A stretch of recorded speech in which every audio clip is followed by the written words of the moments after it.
The emergency room at Harlow Peak Medical Center had seen its share of impossible nights, but nothing prepared them for the moment a black military helicopter dropped out of a storm-blackened sky and touched down in their courtyard, not for a dying patient, not for a disaster evacuation, but for a nurse. Specifically, for the nurse they had spent 3 months calling the Mouse, the nurse with the shaking hands and the quiet voice that nobody listened to. The nurse chief nursing officer Diane Mercer had laughed about in the break room just that morning. The rotors were still spinning when the soldiers came through the doors, and every person in that ER felt the floor shift beneath them. If this story already has you leaning forward, stay with me until the very end, because what happens next will shake you. Hit like, subscribe so you don't miss a single part, and drop a comment telling me what city or country you're watching from. I want to see exactly how far this story travels. The day Maren Holt arrived at Harlow Peak Medical Center, it was raining. Not the cinematic kind of rain that made everything look meaningful. Just cold, flat October rain that soaked through her jacket before she even reached the entrance from the parking garage. She had a messenger bag over one shoulder, a paper cup of gas station coffee in her hand, and the particular expression of someone who had learned to walk into new places without expecting much. The hospital itself was newer than she'd expected. Glass and steel, a landscaped entrance that hadn't fully grown in yet, a trauma bay that smelled of fresh paint underneath the antiseptic. Harlow Peak had been rated one of the top 10 regional medical centers in the Pacific Northwest for 2 consecutive years. They had recruited aggressively from the best institutions, paid above market rate for experienced physicians, and built a trauma department that the administration liked to describe as elite. Maren was 44. Her resume said she had 12 years of nursing experience, with a gap of about 8 months listed as personal leave. The hiring manager, a pleasant woman named Sandra in HR, had been perfectly nice during the phone interview. She hadn't pushed on the gap. She hadn't asked much about the years before it either, which suited Maren fine. She reported to the charge nurse station at 6:48 a.m., 12 minutes early. The charge nurse on duty was a broad-shouldered man named Patrick, who looked her up and down with the efficient assessment of someone accustomed to making fast judgments. Maren Holt? That's me. He handed her a badge without ceremony. Orientation packets on the counter. Diane Mercer is chief nursing officer. She'll want to meet you sometime today. Trauma bay is through those doors. Step down is to the left. We run fast here. Don't fall behind. I won't, she said. He had already turned away. The orientation took 2 hours. A hospital administrator named Kevin walked her through the electronic charting system, the medication dispensing protocols, the escalation pathways. He used the word rigorous 11 times. Maren counted because she had learned long ago that counting small things helped when she needed to stay quiet and not say what she was actually thinking. She met Diane Mercer at 9:15 in a glass-walled office overlooking the central nursing station. Diane was 51, sharp-featured, with the kind of maintained appearance that announced she considered herself a certain caliber of professional. She had been CNO at Harlow Peak for 6 years. Before that, a decade at a hospital in Seattle. She shook Maren's hand briskly and gestured to the chair across from her desk. Maren, welcome. She glanced at the folder in front of her. I reviewed your file. Good experience at St. Colette Regional, solid clinical numbers. You asked to transfer to trauma. Yes. You have trauma experience listed. I do. Diane looked up. It doesn't say where. Military contract work, Maren said. Overseas, some of it's restricted. A pause. Diane's expression shifted, fractionally. The particular way people's faces moved when they decided to file something away rather than pursue it. We run a high-volume trauma department, Diane said. Dr. Corbin Price is our trauma director. He has specific expectations about how his team operates, and he does not have patience for disruption. The nurses who do well here are the ones who are quick, deferential with the physicians, and don't make waves. Understood, Maren said. I'm assigning you to the day trauma rotation for the first month. Probationary standard. You'll shadow Terry Aldworth for the first 2 shifts. All right. Diane clicked her pen closed. You seem calm. That's good. But calm isn't the same as competent. We'll see. It wasn't warm. It wasn't meant to be. Maren thanked her, picked up her badge, and went to work. Terry Aldworth was 29, efficient, and deeply embedded in the social architecture of the department. She was also, Marin would come to understand, one of Diane Mercer's informants, not out of malice exactly, but out of the reflexive self-preservation of someone who had learned which way the power in a room ran. Terry walked her through the first shift with professional correctness. She pointed out which physicians liked their equipment staged certain ways, which patients needed extra documentation flags, where the crash cart lived in each bay. She was polite in the way that kept a distance. It wasn't until the third hour, when Dr. Corbin Price made his rounds, that Marin felt the atmosphere in the room actually change. Price was 48, tall, and moved through the trauma bay with the particular authority of a man who had never been seriously wrong inside a hospital, or at least had never been made to feel it. His team arranged itself around him with practiced ease. Nurses anticipated his gestures. Residents angled themselves to be visible without being presumptuous. He stopped at Bay 4 where Marin was finishing a dressing on a patient who'd come in with a deep laceration from a table saw. New nurse? Marin Holt, Day 3 transfer. Price looked at the dressing, then at her. Something about his assessment was the kind that categorized rather than observed. You'll want to watch how my team does wound staging, he said. We have protocols. I followed them, Marin said. He looked at the dressing again, then moved on without another word. Terry appeared at Marin's elbow 30 seconds later. Don't push back at him, she said quietly. Even when you're right. I wasn't pushing back, I was answering a question. Terry gave her a look that suggested those two things were the same in this department and moved on. The first incident happened on day 11. It was a Tuesday, mid-afternoon lull, the kind of momentary pause between incoming cases where people allowed themselves small freedoms, a second cup of coffee, a text message, a conversation that wasn't about a patient. Marin was updating charts at a terminal near the nursing station when she heard it. The particular tone in Dr. Price's voice that she'd already learned meant he was performing for an audience. Slow on every pullback, like she's afraid to move too fast. Terry says she double-checks everything twice. Thorough or hesitant? A woman's voice. Marin didn't look up. Hesitant. A pause. She's got a tremor, have you noticed? Left hand especially. Diane showed me the file, 12 years of experience, but something's not adding up. You think she's hiding something? I think she's in the wrong department. Trauma doesn't need nurses who need extra time to do simple tasks. Marin kept her eyes on the chart in front of her. Her left hand, the one resting on the desk beside the keyboard, was still. She made it stay that way through the simple act of will she'd been practicing for 2.5 years since the last time someone had pointed a weapon at her from 15 feet away in a burning forward operating base in a country she was not allowed to name. The tremor was real. That part, they had right. What they didn't understand was that it wasn't weakness, it was signal. Her nervous system logging data from experiences they would never have, in places they would never go, doing things that couldn't be captured on a resume, because the documents that described it were classified at a level that would mean nothing in a hospital break room in the Pacific Northwest. She finished the chart, saved it, and stood up. She was almost to the door of the supply room when she heard the second voice again, clearer now, the woman who had been talking to Price. I heard her asking Patrick about the chest decompression kit yesterday. Seemed oddly interested. Of course she was, Price said. She probably wants to look like she knows what she's doing. The other voice laughed lightly. Marin closed the supply room door behind her. What? By the end of the third week, she had a nickname. She didn't hear it directly at first. She caught it in the gaps. A pause when she entered a room, a smothered sound after she left. Terry's careful neutrality whenever certain people were nearby. Patrick's slightly too casual face when she mentioned a procedure.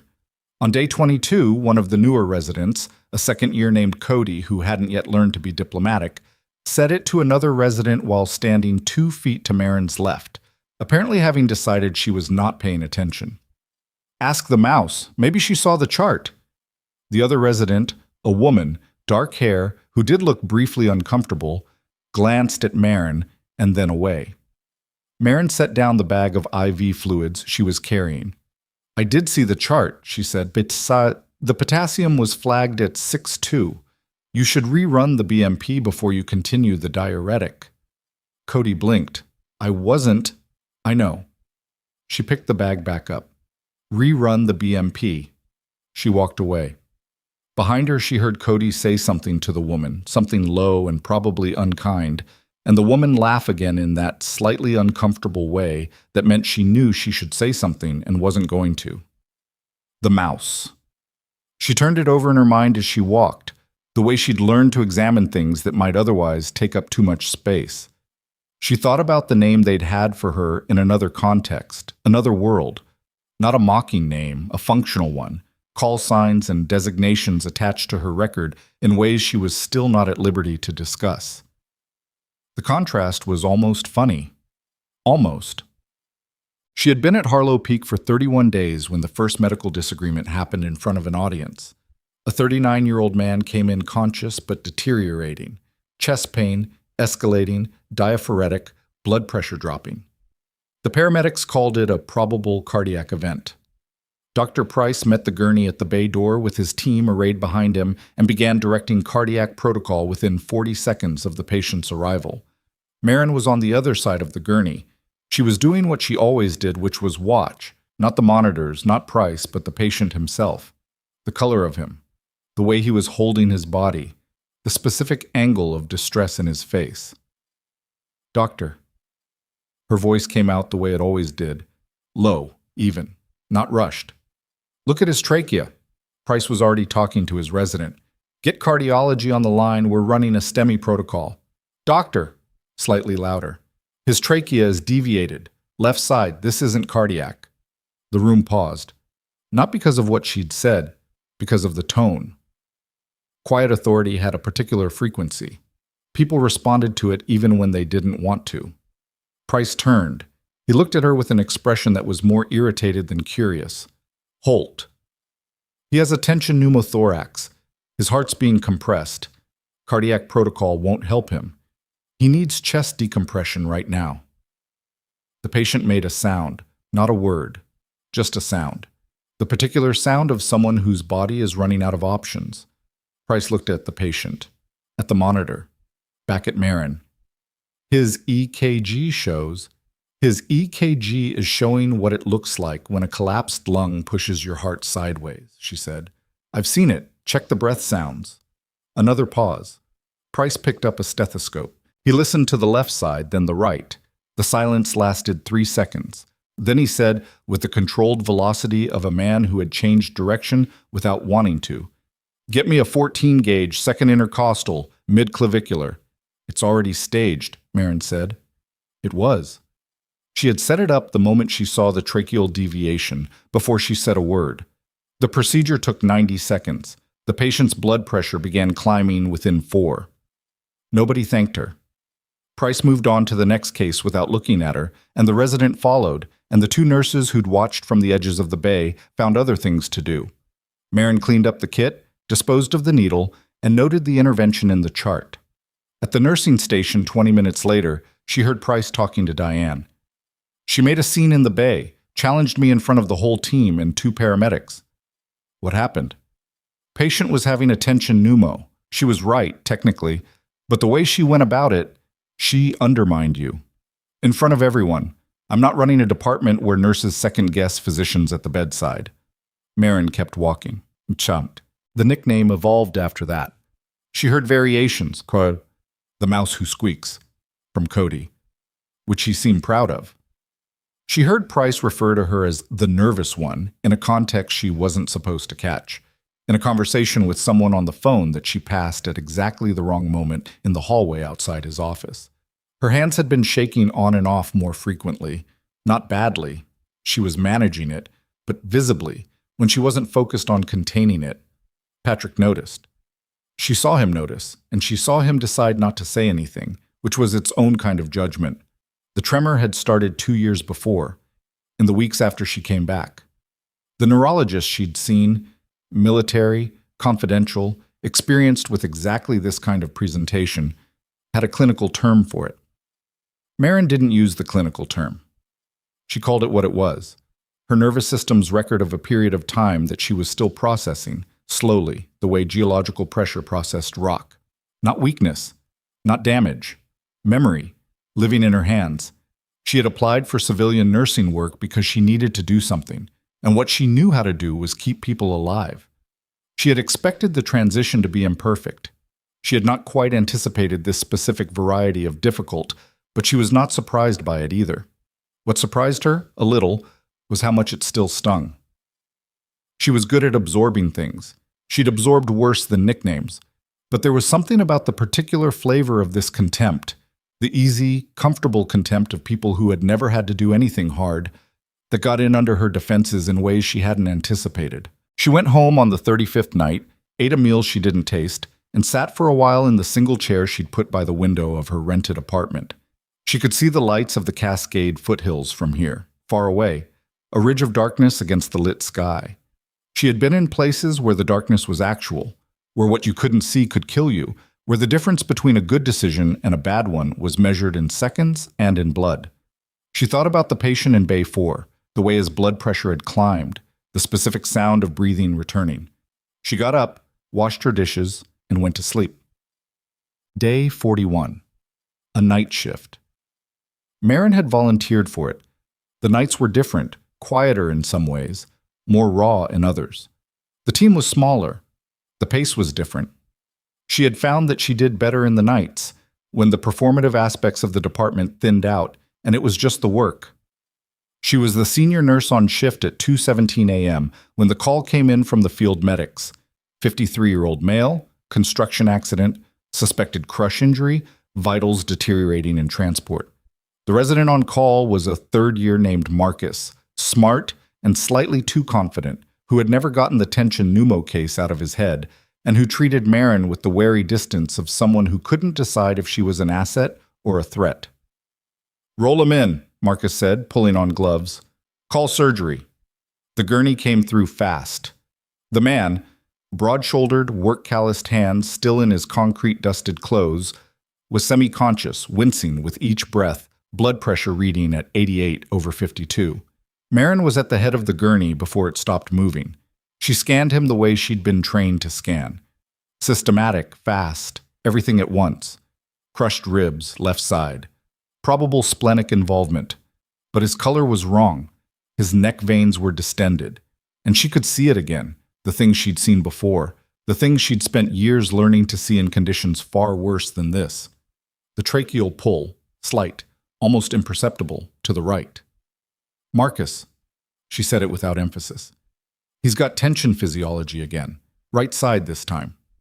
Marcus was focused on the abdominal presentation. "BP could be from the splenic. His JVD is up, and his trachea is pulling right. He's got air in the right chest compressing the mediastinum. If you go to surgery right now, he crashes on the table." Marcus looked at her. He had the young physician's particular conflict visible on his face, the desire to be right against the trained instinct to listen to experience. "You sure?" "Decompress him, then send him up," she said. "In that order." Marcus stared for one more second. Then, "Get me a chest kit." It was already on the table. No. She was almost at the end of her shift, standing at the terminal, when Diane Mercer came in. It was 5:40 a.m. The CNO did not typically arrive before 7. The fact of her presence at this hour, in her full professional presentation, coat and badge, and the particular expression of someone who had made a decision, made the back of Marin's neck tighten with a recognition she couldn't name yet. Diane stopped at the station. "Marin, Miss Mercer, is the shift board updated?" "Yes." Diane looked at it, then at Marin. "Walk with me." The office was empty at this hour, no one else present, the hallway glass dark and reflective. Diane sat behind her desk. Marin stood because she hadn't been invited to sit. "Dr. Price came to me yesterday," Diane said. "He's documented 2 formal incidents involving your conduct in the trauma bay." Marin waited. "The first was the confrontation in Bay 2 during the cardiac presentation. The second was last week with Cody in the hallway. He says you were dismissive and undermined him in front of a patient.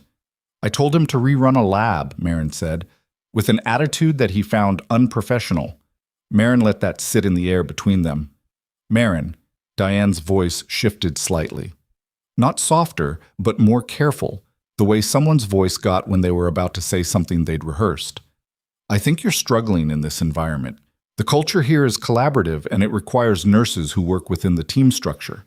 I've heard from multiple staff members that you make people uncomfortable. I make people uncomfortable when they're about to make a mistake. That's not your role. It's literally my role. Diane's jaw moved slightly. Your probationary period ends in 18 days. I want to be transparent with you. Dr. Price has indicated he doesn't believe the fit is there. And given the documented concerns, I agree. We're going to extend your probation by 30 days and reassign you to step down.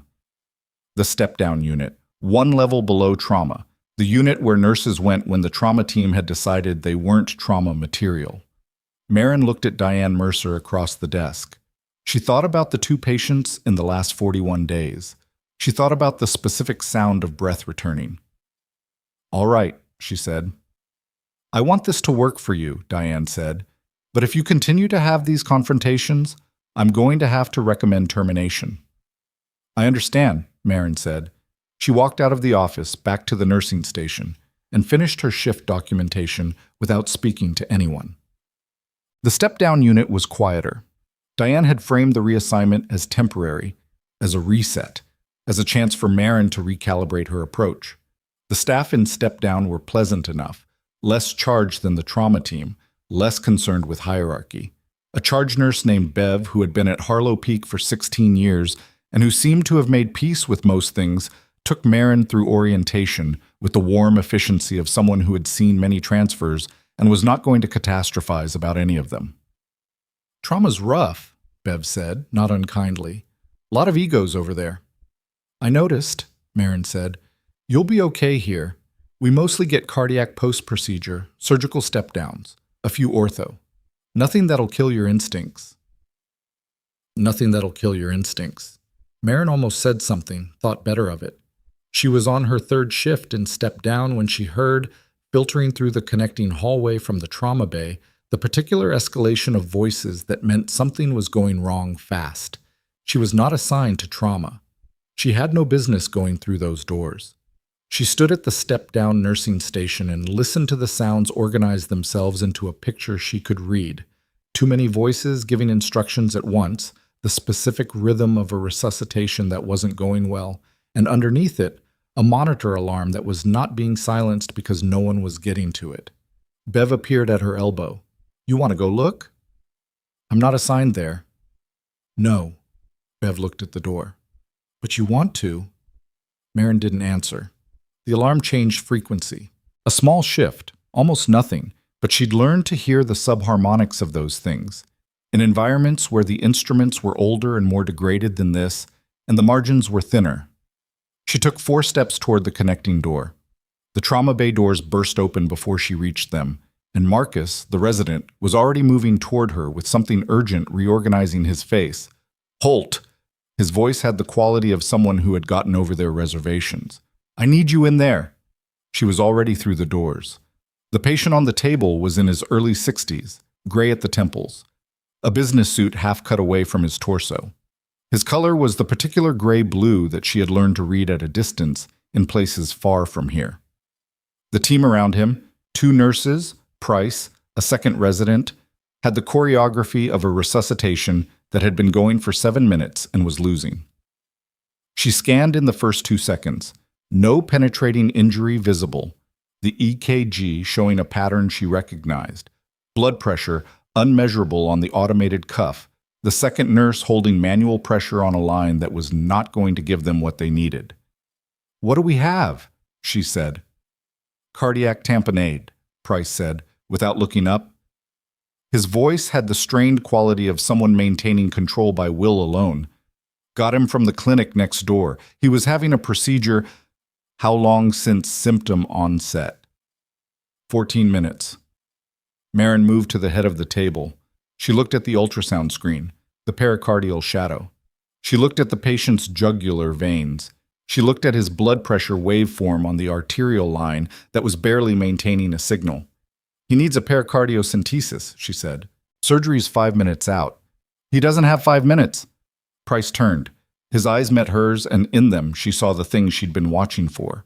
The moment when a physician made the calculation between their pride and the patient in front of them.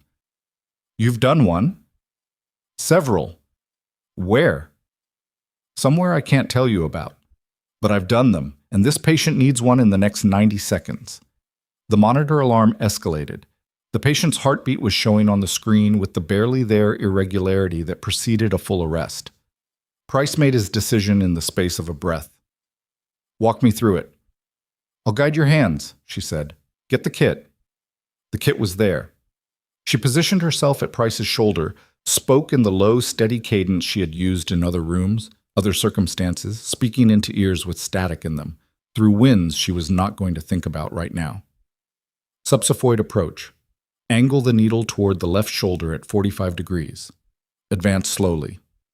You'll feel the resistance of the pericardium. I feel it. Keep going, slowly. When you aspirate blood, got it. Don't rush, let it come. The monitor showed the first change at 90 seconds in. The heartbeat stabilized into something recognizable. The blood pressure waveform strengthened. At 2 minutes, the patient took a breath that was deeper than any he'd managed since he came through the door. The room was quiet, except for the monitor. Then surgery arrived. 3 people in scrubs through the double doors, slowing as they took in the scene. The patient stabilized, Price holding the procedure equipment, and Marin at his shoulder, still, watching the monitor. One of the surgical team, a woman Marin didn't know, attending level with the compact authority of someone very experienced, looked at the patient, at the screen, at Marin. Who guided this? Nobody answered for a moment. Then Price said with an inflection she couldn't quite categorize. She did.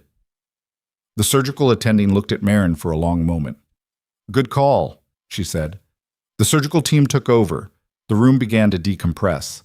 Price moved back, stripped off his gloves, and stood near the wall for a moment in the way people stood when their adrenaline was still running, but the immediate crisis was over. Marin moved to dispose of the equipment. Behind her, she heard Price say to Marcus quietly, Who authorized her to be in here? She's been reassigned. A pause. Marcus said, I called her. Another pause. That's going to be a conversation, Price said. Marin carried the kit to the disposal unit. Her hands were very still. Ishmasam. The formal complaint came through Diane Mercer's office by afternoon. She was pulled off her step-down shift at 3:30 p.m. and escorted, not verbally, just the implication of the escort, the hospital administrator who happened to be walking her direction, to a meeting room she hadn't been in before. Diane was there. Price was there.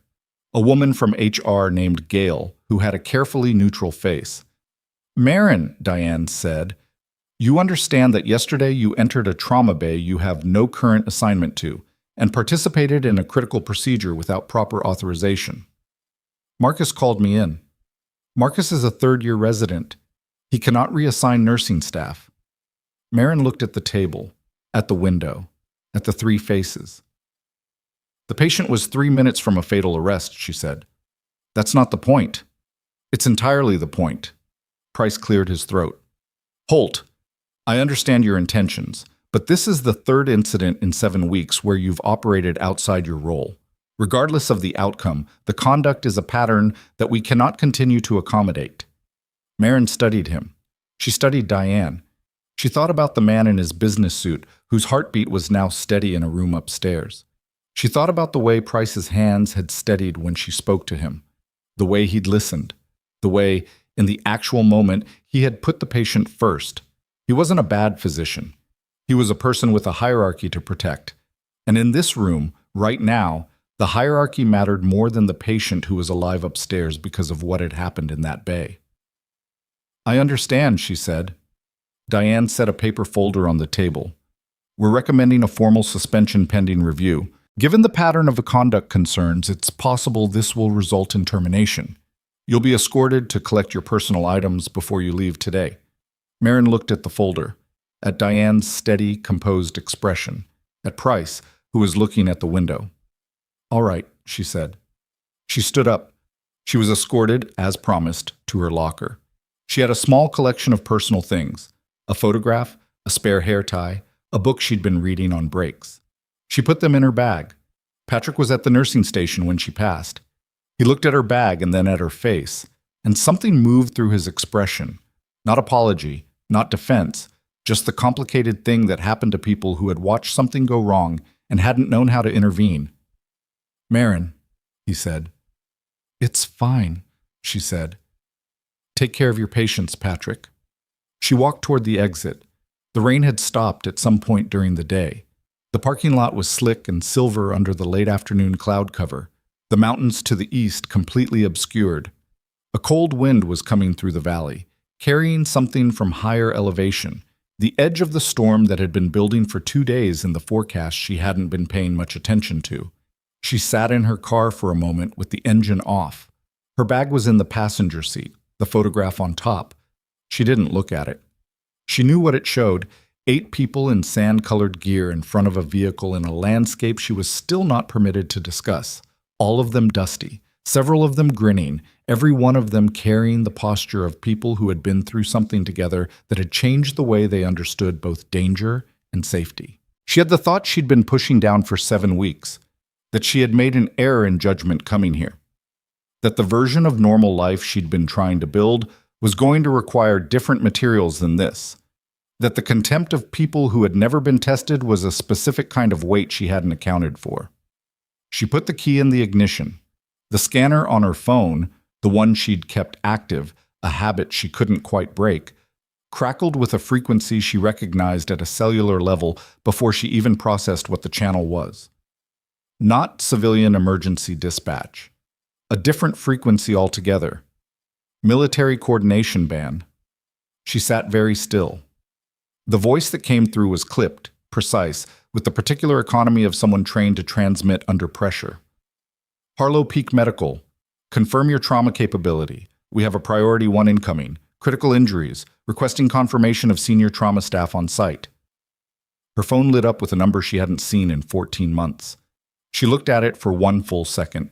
Then the sky above the parking lot, already dark with the building storm, filled with the sound of rotors, heavy, unmistakable, a sound that had a specific place in the architecture of her nervous system.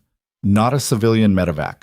The rhythmic thrum of a military transport moving fast and low, coming in from the north, lights blinking through the cloud ceiling as it descended toward the hospital's landing pad. Her phone was still ringing. She answered it. "Holt?" she said.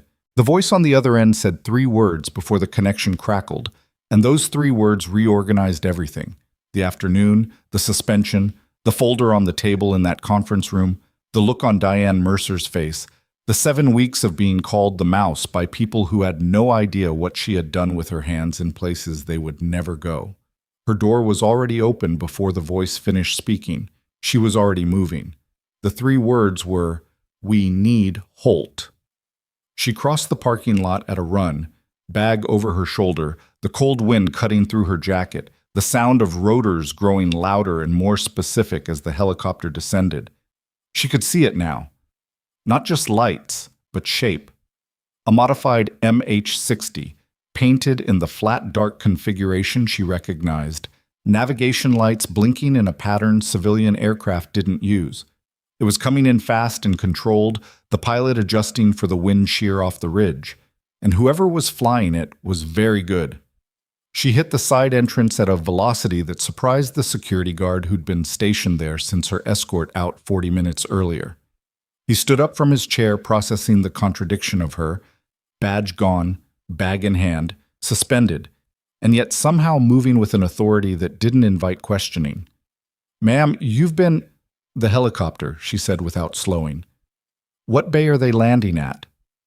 "Pad B, but you're not authorized to—" She was already through the inner door. The ER was aware something was happening. The sound of military rotors this close to a hospital always did something to the ambient temperature of a space. A shift in attention, conversations interrupting mid-sentence, people moving to windows. Marin went the opposite direction from the windows, toward the trauma bay, because she already knew what Pad B meant in terms of distance, and she was doing the math on arrival time against whatever the voice on the phone had told her in those 20 seconds before the signal broke. Critical injuries. Multiple. At least one requiring immediate surgical intervention on arrival. She pushed through the trauma bay doors. Price was there. Diane was still there. She must have come down from the meeting room when the overhead announcement went out. 2 nurses, Marcus, a surgical resident who had apparently materialized from somewhere upstairs. They were all arranged in the pre-arrival configuration of a team, expecting a difficult incoming, and every one of them stopped and looked at Marin when she came through the doors. The silence lasted approximately 2 seconds. Diane said, "You need to leave this area." "There's a military transport on Pad B," Marin said. "What did they tell you about the patient?" "That's not your concern." "What did they tell you?" Price answered, not because he wanted to, but because the information was relevant and some part of him was still operating on the clinical frequency. "Multiple casualties, at least 1 critical. They requested our highest level trauma capacity." He paused. "They asked for you by name." The room was very still. Diane turned to Price. "They asked by name?" "By name and rank." Price's voice had an undercurrent in it that Marin couldn't fully read. Not exactly surprise, but the particular quality of someone recalibrating in real time. "They said, and I'm quoting, 'Tell Captain Holt we're 4 minutes out.'" The door behind Marin opened. 2 people came through. Not medical staff, not civilians. They moved with the specific physical economy of people who operated in environments where wasted motion had consequences. Both in operational clothing, both armed, both with the flat alertness that Marin recognized before she'd consciously processed anything else about them. The one in front, a woman, early 30s, dark eyes, a rank insignia on her collar that Marin clocked immediately, stopped when she saw Marin. "Captain," she said. "Petty Officer Navarro." Marin's voice came out level. "What's coming in?" "Commander Elias Rourke. Ambushed during an extraction 300 kilometers from here. GSW to the right subclavian, possible arterial involvement, tension pneumo already treated in the field, secondary blast fragment in the left lateral chest that our medic couldn't get to. He's been hypotensive for 40 minutes. The room absorbed this. 40 minutes of hypotension with subclavian involvement. Marin ran the math without showing it on her face. "He's alive?" Marcus said, and it came out more like a statement than a question, the kind people made when they needed to confirm something before they could proceed. "As of 6 minutes ago," Navarro said, "he was asking for Holt." Diane said from somewhere that seemed farther away than it was, "I need to understand what's happening." "Ms. Mercer." Navarro turned. She had the particular directness of someone who had no framework for organizational politics and was not going to develop one in the next 4 minutes. "Captain Holt is the attending trauma specialist for Commander Rourke's unit. She holds a classified medical certification level that none of your physicians hold. The commander has a specific injury pattern that she has treated before, in field conditions, and he has requested her personally. I need her gloved and at the bay door in 3 minutes. She has been suspended. She has been what?" The word landed differently coming out of Navarro's mouth, not with disbelief exactly, with a quality of assessment. She looked at Marin, then back at Diane, and something moved through her expression that was not pleasant. "We can discuss the administrative situation after the commander is stabilized," Navarro said. "Right now, I need this woman in that bay." The rotors outside hit their loudest point and then began to cycle down. Pad B was directly adjacent to the trauma bay entrance, separated by 40 feet of corridor and 1 set of double doors. Price looked at Diane. Diane looked at Marin. Marin looked at neither of them. She had already spotted the glove rack. "What size?" she said to no one in particular, and moved toward the supply cabinet. The gurney came through the doors at a speed that meant the people pushing it had done this many times before. 2 operators flanking it, a field medic at the head who was still managing an airway adjunct with one hand and talking in a low continuous stream to the patient. And on the table, under a foil emergency blanket that had seen better days, Commander Elias Rourke. Marin had known Rourke for 4 years. She had treated him once before, 18 months ago, a knife wound during a hostage recovery that she was not going to think about in detail right now. He was 51, lean, with gray at his temples, and the kind of physical conditioning that made field medicine easier because his cardiovascular reserve was better than most men 10 years younger. Right now he looked like he was working very hard to stay in the room. She went to his side before the gurney stopped moving. His eyes found her. Not immediately, with a beat of searching. and then settled. Holt. His voice was a wreck, low, strained, using air he didn't have much of. "I've got you," she said. "Stop talking." There were two I know, stop talking. His mouth closed. His eyes stayed on her, which was what she needed. It told her his level of consciousness was adequate for now, which gave her a window she intended to use. She called out her assessment as she worked, not for her own benefit, but for the room's. Right subclavian GSW, field pressure dressing in place, checking now for continued hemorrhage. There's active bleed here, the dressing saturated.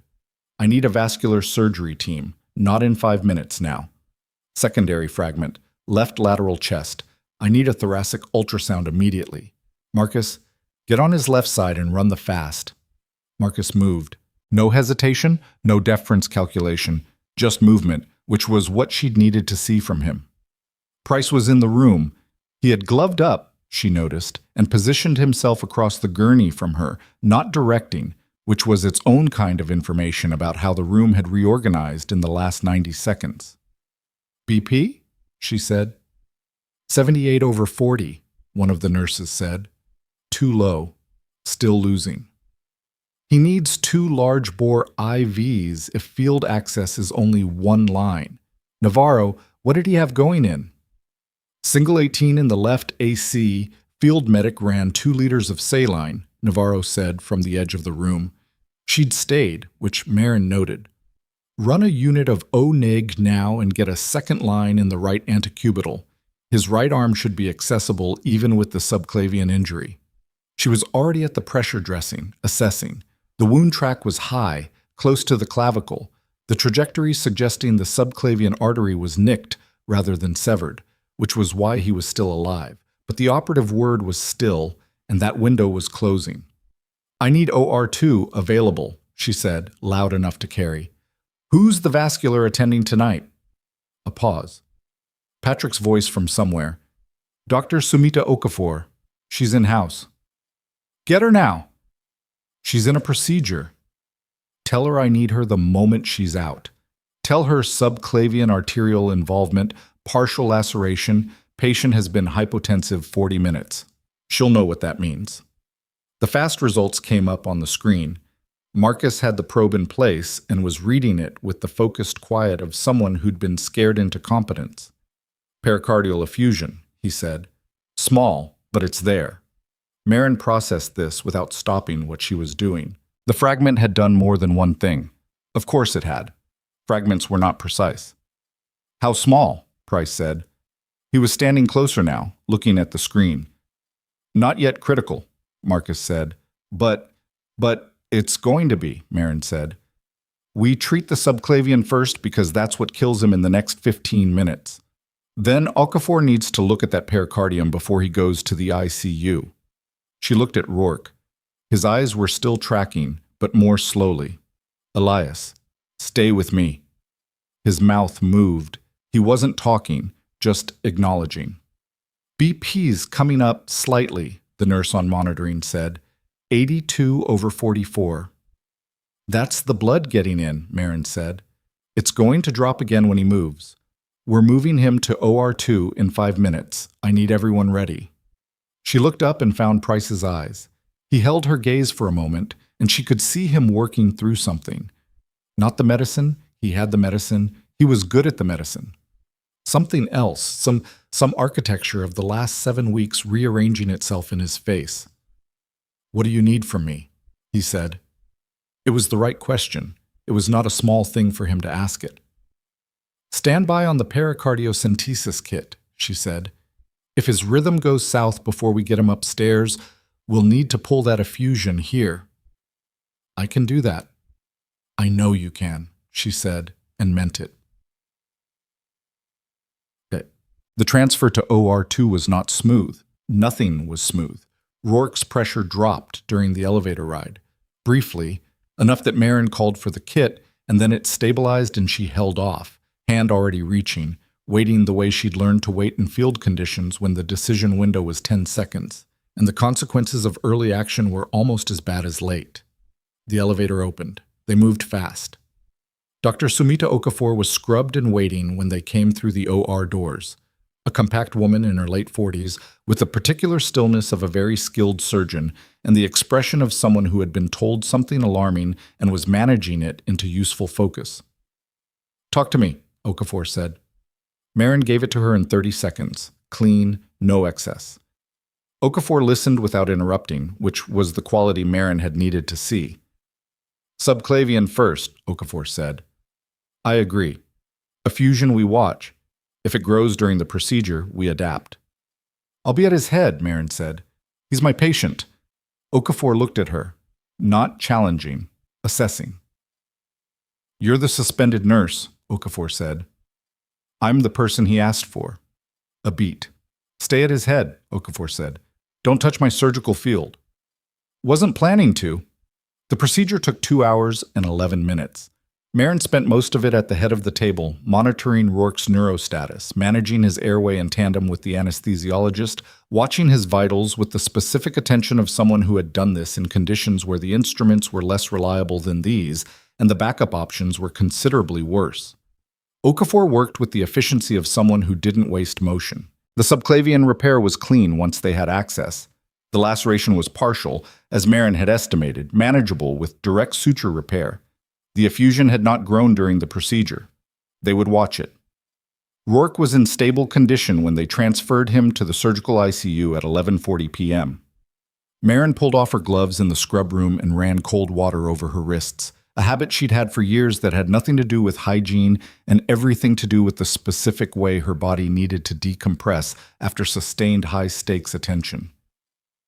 Okafor came through the door, mask pulled down, working at her own gloves. For a moment, neither of them said anything. "He would have died," Okafor said. It wasn't a question. "Yes." The subclavian alone in 40 minutes of hypotension, possibly. But with that effusion developing on top of it, definitely. Okafor looked at her hands. "You caught the effusion before anyone else flagged it. Marcus caught it on fast. You told him to run the fast." Okafor looked at her directly now. "Who are you?" Marin considered how to answer that. "I'm the nurse they suspended this afternoon," she said. Okafor made a sound that wasn't quite a laugh. "I'm going to have a conversation with some people." "You don't need to do that." "No," Okafor said. "I think I do." "What?" The SICU waiting area outside Rourke's room was occupied.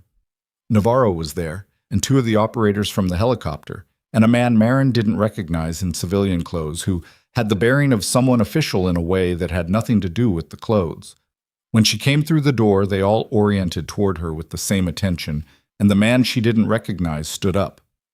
"Captain Holt," he said. "I'm not active," she said. "Just Holt is fine." He didn't adjust. "My name is Warren Beld. I'm with the Defense Intelligence Office that coordinates Commander Rourke's unit. He briefed us on your work with his team before his deployment.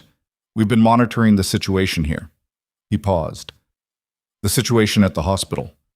Marin looked at him. "The suspension," she said. "Among other things." Beld had a careful face, the kind that had been trained not to give away the progress of a thought. "I understand there are some documented concerns about your conduct." "There are." "I've reviewed the incidents in question." He glanced at Navarro briefly, then back. "The documented incidents include a tension pneumothorax diagnosis that contradicted the treating physician, a potassium-related medication intervention, a pericardiocentesis that you guided in an emergency, and tonight." He paused. "In every case, you were right." Marin didn't say anything. "The hospital's position is that you were insubordinate," Beld said. "I know what their position is." "What's yours?" She thought about Diane's face in the meeting room that afternoon, the folder on the table, the escort to her locker, Patrick's expression when she walked past. "My position is that the patients are alive," she said. Beld looked at her for a long moment. Then he said something she wasn't expecting. "We want to know if you'd be willing to give a formal statement about your qualifications and your actions at this hospital, not for the hospital's benefit." He let that sit. "There are parties reviewing the situation who need to understand what kind of person they suspended this afternoon." "What kind of parties?" "The Medical Licensing Board was one call we made tonight," Beld said. The Joint Commission was the second. The air in the room changed slightly. Navarro, at the edge of Marin's vision, had gone very still. The Medical Licensing Board, the Joint Commission. Those were not small calls. Those were the entities that determined what happened to hospitals and to the physicians who ran them, when the way those physicians ran things resulted in documented patterns of patients nearly dying while a qualified clinician was being laughed at in the hallway. Marin looked at the door to Rourke's room. Through the small window in it, she could see the bed, the monitors, the steady green line that meant his heart was doing what hearts were supposed to do. "I'll give the statement," she said. Beld nodded. He didn't look surprised.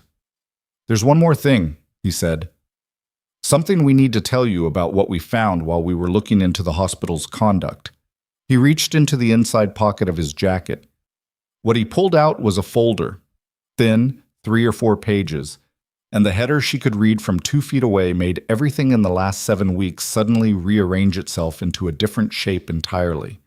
It was a summary of patient outcomes.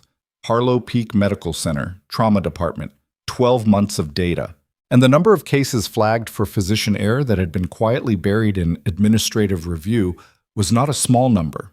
It was not a small number at all. Marin took the folder. Her hands were completely steady. The folder was 12 pages, not 4. She'd miscounted in the dim light of the waiting area. 12 pages of outcome summaries, flagged case numbers, and administrative disposition notes. The kind of documentation that took time to compile, which meant someone had started compiling it before tonight.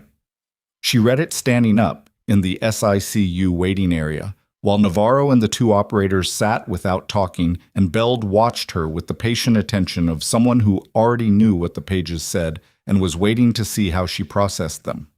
The cases went back 14 months. There were 31 flagged incidents in the trauma department. 19 of them had been reviewed internally and closed without action. Of those 19, 11 involved documented interventions by nursing staff that had been either overridden or ignored by the attending physician. Of those 11, 8 had resulted in patient complications, extended ICU stays, secondary procedures, 1 transfer to a higher-level facility that Harlow Peak was not equipped to handle. 3 of the 11 had involved Dr. Corbin Price directly. The 4th page had a case number she recognized. She'd heard about it in the break room in that overheard way that hospitals transmitted information that wasn't supposed to travel. A 67-year-old post-surgical patient, 6 weeks before Marin arrived, who had deteriorated overnight and been found unresponsive by the morning shift. The nursing note from the night before had flagged an abnormal respiratory pattern and requested physician review. The review had not been completed until morning rounds. The patient had survived, technically, but with hypoxic injury that had changed the rest of what his life was going to look like. The nurse who'd flagged it had been written up for improper escalation protocol. The write-up was still in his file. She turned to page 7. Beld said quietly, "The Joint Commission investigation opens Monday. We moved fast once we had the data." "Who compiled this?" she said. "Some of it was in the hospital's own quality database. Some of it came through the licensing board inquiry we initiated after Navarro made contact with my office." He paused. "Some of it came from staff who have been waiting for someone to ask." She thought about Patrick. The folder was 12 pages, not 4. She understood that within the first 30 seconds of reading, standing in the SICU waiting area with Beld watching her and Navarro pretending not to. The cover summary had looked brief, but the summary was a condensed version of something considerably larger, and what it condensed was a pattern that had the particular structure of institutional negligence that had been managed rather than corrected. 41 cases over 14 months. Adverse patient outcomes in Harlow Peak's trauma department that had undergone internal administrative review rather than external reporting. 11 of those cases involved complications that met the reporting threshold for the state medical board under mandatory disclosure rules. None of the 11 had been reported. The physician named in the highest concentration of flagged cases was Corbin Price. Second highest was a doctor, Aldous Jerry, whom Marin didn't know personally, but whose name appeared on 3 of the cases that had come closest to resulting in patient death. The third name, appearing in the administrative review documentation rather than the clinical records, was Diane Mercer. As the signatory on 6 internal review closures, each of which had been marked resolved at departmental level in language that told Marin immediately that someone had written those closures with the specific goal of making sure they went nowhere. She read it a second time, not because she'd missed anything, she hadn't, but because her brain needed the repetition to accept the scale of it. "How did you get this?" she said. "The Joint Commission has subpoena authority when they open a formal inquiry," Beld said. "We didn't get it. We provided them with a basis for requesting it. And the basis was your service record," he said, "and the records of what happened in this department over the last 7 weeks, as documented by 3 witnesses who have now provided written statements." She looked up. 3 witnesses. Patrick Dunmore, charge nurse, Dr. Marcus Webb, third-year resident, and Dr. Sumita Okafor, who apparently made 3 calls in the 40 minutes between leaving the OR and arriving here. Beld's expression remained measured, but there was something underneath it, not satisfaction exactly, but the quality of a person who had done a necessary thing and was at peace with it. "Dr. Okafor is not a person who tolerates what she witnessed tonight. She said to tell you that directly." Marin thought about Okafor in the scrub room. "I'm going to have a conversation with some people."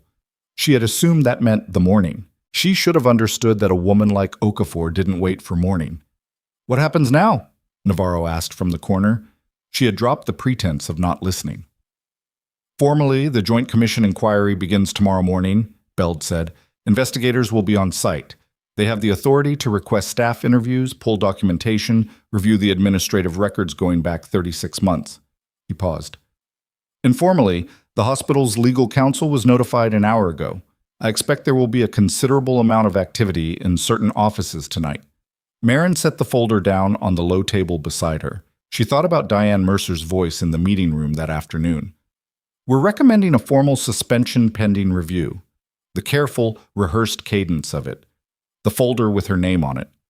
She thought about the 11 cases that had not been reported, about the patients those cases represented, people who had come through those doors the same way she'd seen them come through, in the particular extremity of medical crisis, trusting that the system around them was operating with their survival as the primary variable. "There's one more thing," Beld said. She'd started to expect those words from him.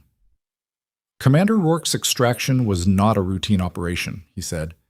"His unit was working on a joint task with 2 other agencies. The ambush was not random. Someone knew where they were going to be." He let that land before continuing.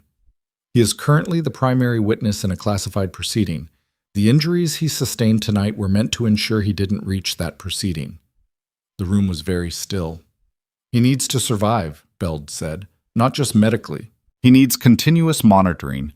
He needs staff around him who can be cleared. And he needs someone who understands both his medical status and his operational context well enough to make fast decisions if something goes wrong." He looked at her directly. "The hospital has no authority over your presence in this building right now. You came in response to a military medical request. As far as the operational framework is concerned, you are here in your capacity as Commander Rourke's attending specialist." "My capacity that they suspended this afternoon," Marin said. "Your capacity as Captain Holt," he said. "The suspension is a hospital administrative action. It has no bearing on your military medical designation, which remains active." She stared at him. "I took personal leave," she said. "I'm not active duty." "You're not active duty," he agreed. "But your certifications and your clearance were never revoked. They're in a status that gets reactivated when there's a mission-relevant need." He paused. "There's a mission-relevant need." Marin was quiet for a long moment. Through the window in the door, the green line on Rourke's monitor continued its steady trace. She thought about the apartment across town, the single chair by the window, the photograph in her bag. "I'll need scrubs," she said. "Mine are in a locker I've been locked out of." Navarro was already moving toward the supply corridor. Yeah. She spent the next 4 hours at Rourke's bedside. The SICU was quieter than the trauma bay, a different frequency of urgency, sustained rather than spiking. The attention required distributed across time rather than concentrated in moments. She had worked ICU rotations during her training, and she understood the particular vigilance it required. the way a patient could hold for hours and then shift in 60 seconds. Rourke's pressure was stable by 1 a.m. The effusion was being monitored with serial ultrasounds every 2 hours. It had not grown during the OR, and it had not grown in the first 2 hours post-op, which was the direction she needed it to go. His hematocrit was low, but acceptable. His neurostatus was intact. He had been extubated in the SICU at 12:40 a.m. and had said 4 words before they got the breathing tube fully out, which was a significant amount of post-extubation effort, and told her everything she needed to know about how driven this man was. The 4 words were, "Is Holt still here?" She had answered him from the doorway. "I'm here." He had closed his eyes and gone to sleep, which was the most useful thing he could do. At 2:15 a.m., his pressure dipped. Not catastrophically, but enough. His heart rate climbed in the compensatory pattern she'd been watching for. She called it before the monitor alarmed, adjusted his fluid rate, repositioned him 15 degrees, and watched the numbers come back over the next 8 minutes in the way that numbers came back when you'd caught something early enough to manage it without escalation. The night nurse on duty, a calm woman named Rosa who had been in the SICU for 9 years, watched this process from the doorway. "You want me to call the attending?" Rosa said. "Not yet. Watch the next 20 minutes with me. If his pressure doesn't hold at 88, we call." Rosa came into the room and looked at the numbers. "You're expecting it to hold." "I'm expecting it to hold." It held at 91/57 by 2:34 a.m. Rosa made a note in the chart and looked at Marin with the frank appraisal of an experienced nurse who had seen many people in situations adjacent to this one. "You're the one they suspended," Rosa said. Not unkindly. Word travels. "Patrick texted half the hospital." A pause. "He felt bad about not saying something sooner." "He has a job to protect," Marin said. "So do you." Marin looked at Rourke's face, slack and exhausted in sleep, the lines of effort temporarily smoothed out of it. "I had a job to do. That's not the same thing." Rosa considered this. Then she went back to her station, and Marin stayed where she was. At 4 a.m., the shift changed, and the day began assembling itself in the particular way hospital days assembled, in pieces, from the edges inward. She was aware of it happening around the SICU before she saw any direct evidence. Voices in the corridor at a frequency that wasn't routine. The particular sound of footsteps that moved with direction rather than the casual pattern of early shift arrivals. At 4:22, a man she didn't know looked through the window of Rourke's room, cataloged what he saw, and moved on. He had the look of someone conducting an inventory. Joint commission, she thought, or legal. At 4:47, Beld reappeared. He came into the room without knocking, which told her something about how the night had gone. He looked like a man who had been awake for the duration. Not ragged exactly, but with the particular flatness of someone running on operational fuel rather than rest. "Price has been contacted," he said quietly, not to disturb Rourke. "By the commission?" "By his attorney. The attorney contacted him." Beld glanced at Rourke's monitors with the look of someone who understood what they were seeing in a general sense. "He came in at 3:30 this morning. Price came to the hospital at 3:30 a.m. He requested an urgent meeting with Mercer. The night administrator documented it because the protocol requires documentation when department heads enter the building outside normal hours." A pause. "It's now part of the inquiry record." Marin processed this. Price coming in at 3:30 a.m. to meet with Mercer the night after the Joint Commission inquiry opened, in the context of what she now knew about the 41 flagged cases. The 11 unreported outcomes. "They're trying to get ahead of it," she said. "They're trying to establish a narrative," Beld said.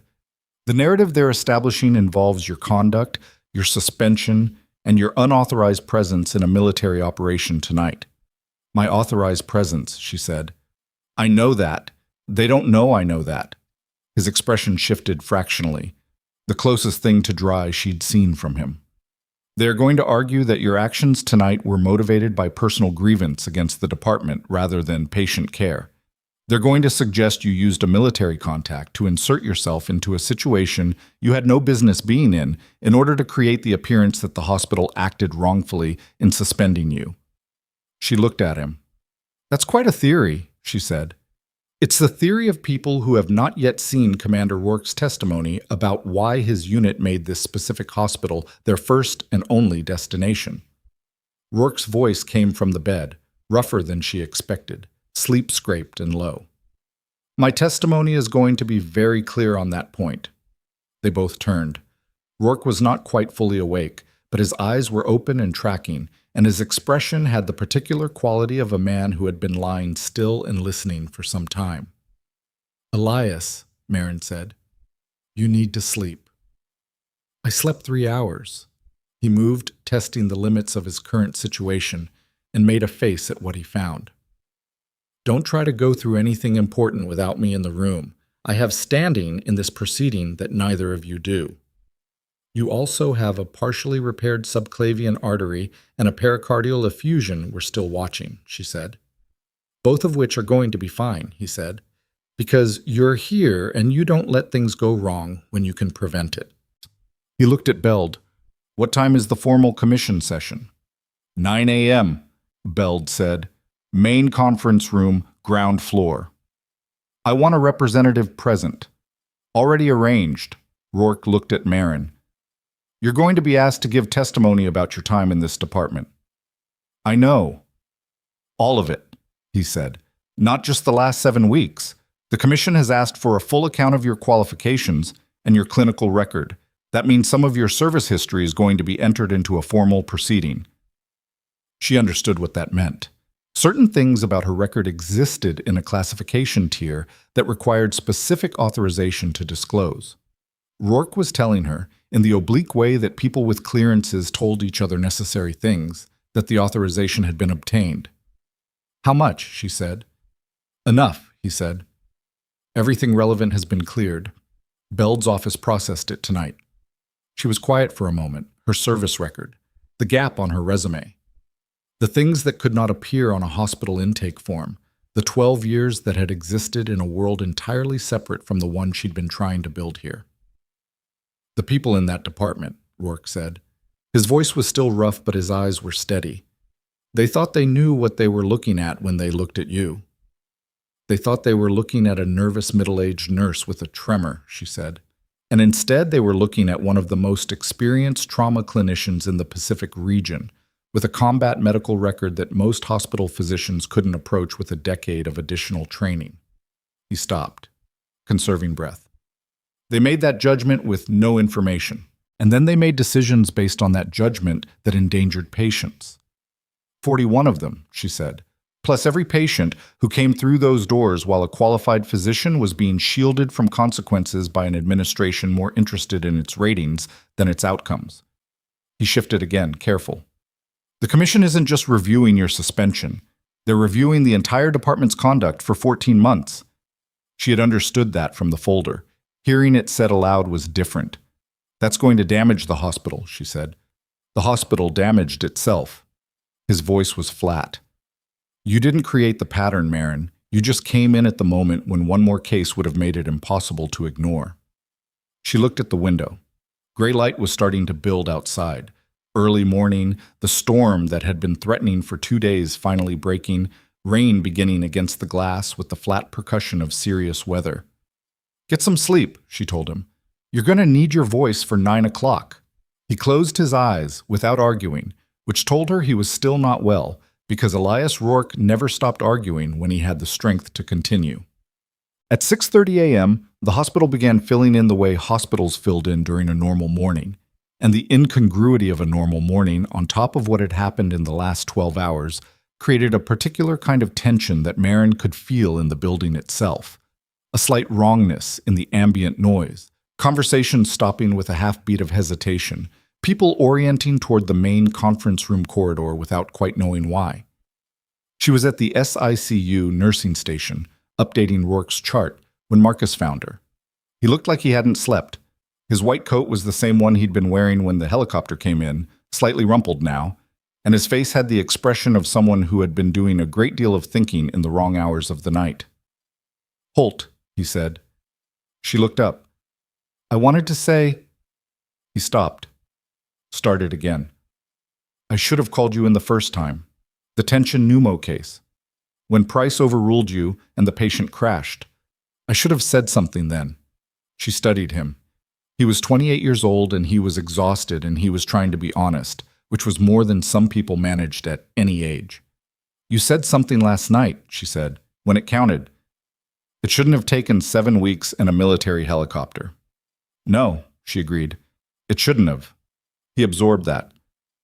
The commission investigators are already in the building. I saw them in the lobby at 6. They have badges. He looked at the corridor.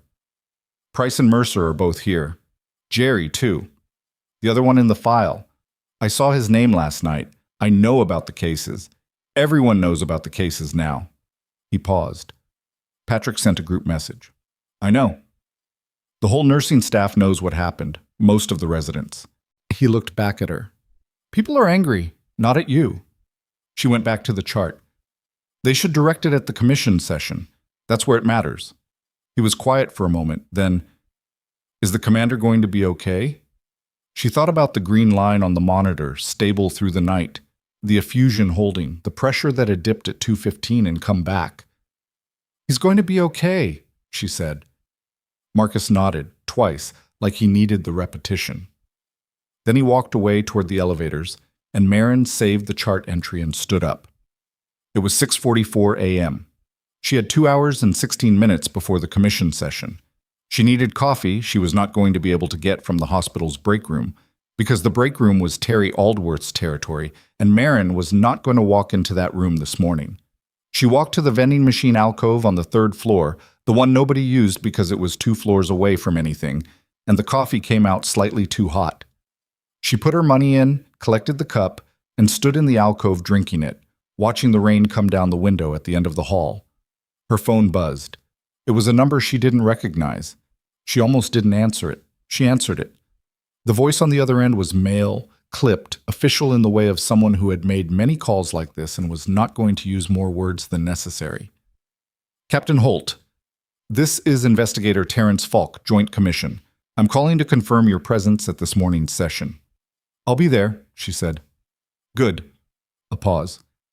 There's been a development in the last 30 minutes, Doctor. Price has retained legal counsel and has submitted a formal counter-complaint, alleging that your actions over the last 7 weeks constituted deliberate interference with departmental operations, including what he is characterizing as a coordinated effort to undermine physician authority using military contacts. Another pause. He's also alleged that the military's interest in this hospital is itself improper and may constitute undue pressure on a civilian medical institution. Marin held her coffee cup. He's filed this formally, she said. At 5:48 this morning, with the Medical Licensing Board copied to the commission. Falk's voice was carefully neutral. I want you to be aware of this before the session. It changes the nature of what will be asked of you. What will be asked of me? A pause that was slightly longer than the others. The complaint names specific dates and specific actions, Falk said. It also contains information about your service record that Dr. Price claims was obtained from a source inside the Department of Defense. A beat. Information that suggests certain aspects of your military history are not what you have represented them to be. The alcove was very quiet. The rain came down the window. The vending machine hummed. What aspects? She said. Falk's voice, when he answered, had the quality of someone reading from a document. The complaint alleges that you were not, in fact, separated from military service voluntarily, that you were the subject of a disciplinary review prior to your departure, and that the classification of your service record was applied not to protect operational security, but to conceal the findings of that review. Her grip on the coffee cup was very controlled. That's not true, she said.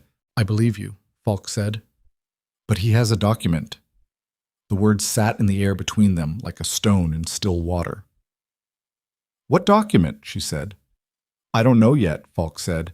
It was submitted with the complaint and it's being authenticated. But if it's real, he stopped. If it's real, it changes the evidentiary basis of everything the commission is reviewing this morning. She stood for a moment in the alcove, coffee going cold in her hand, rain against the glass, the hum of the machine. She thought about the folder Beld had given her. 41 cases. 11 unreported outcomes. She thought about the word document and the way a single piece of paper could redirect an entire proceeding if it arrived at the right moment and said the right wrong thing. She thought about who, in the Department of Defense, might have both the access and the motivation to produce something like that, and why they might want to produce it the night before a joint commission session that was about to put Corbin Price's career in front of a formal review. And she thought about the one person in this building, besides herself, who had a documented reason to know people in the DoD, who had been awake at 3:30 in the morning meeting with administrators, and who had a 14-month file of errors he needed buried before 9 a.m. "Mr. Falk," she said. "Yes. I need you to delay the session by 1 hour. A pause. "That's not a standard request. I know what it is. I need 1 hour. Her voice was steady, completely steady. "And I need you to call Warren Beld at Defense Intelligence. Tell him what you told me. Tell him the specific language in the complaint and the document, and ask him what Commander Elias Rourke's unit found on the device they recovered from the ambush site last night before the helicopter lifted." Silence. "Because I think," she said, "the document Dr. Price submitted at 5:48 this morning is going to match something on that device. And if it does, this proceeding is no longer just about a hospital." The line was quiet for 4 full seconds. Then Falk said, "I'm going to call Beld." The call ended. Marin set the coffee cup down on the ledge, untouched. Down the hall, the elevator opened, and 2 people in suits walked out carrying documentation cases. And behind them, moving with the controlled purpose of a man who believed he had just secured his position, was Corbin Price. He hadn't seen her yet. She watched him walk toward the conference room corridor, and she thought about the document, whatever it was, wherever it had come from. And she thought about the device recovered from an ambush site, and she thought about the particular kind of person who would spend the night manufacturing a false record rather than facing what they'd done. Price turned a corner and disappeared from sight. Marin picked up her phone and dialed Beld directly. He answered on the first ring, which told her he was already awake and already moving, and what he said before she got a single word out told her that Falk had been faster than expected. "I know," Beld said. "And Holt, the device had a copy of your service file on it. Someone sent it to whoever ordered the ambush. Someone with hospital access and a DoD contact did that in the last 48 hours. The floor of the alcove felt very solid under her feet, which means Rourke's location was compromised from inside this building," she said. "Yes," Beld said, "which means we have a problem that is significantly larger than a joint commission session." Through the window at the end of the hall, the rain came down in sheets now, and somewhere below her, in a conference room that was about to become something else entirely, a man who had spent 7 weeks calling her the Mouse was about to discover that the thing he'd spent the night building had just become evidence.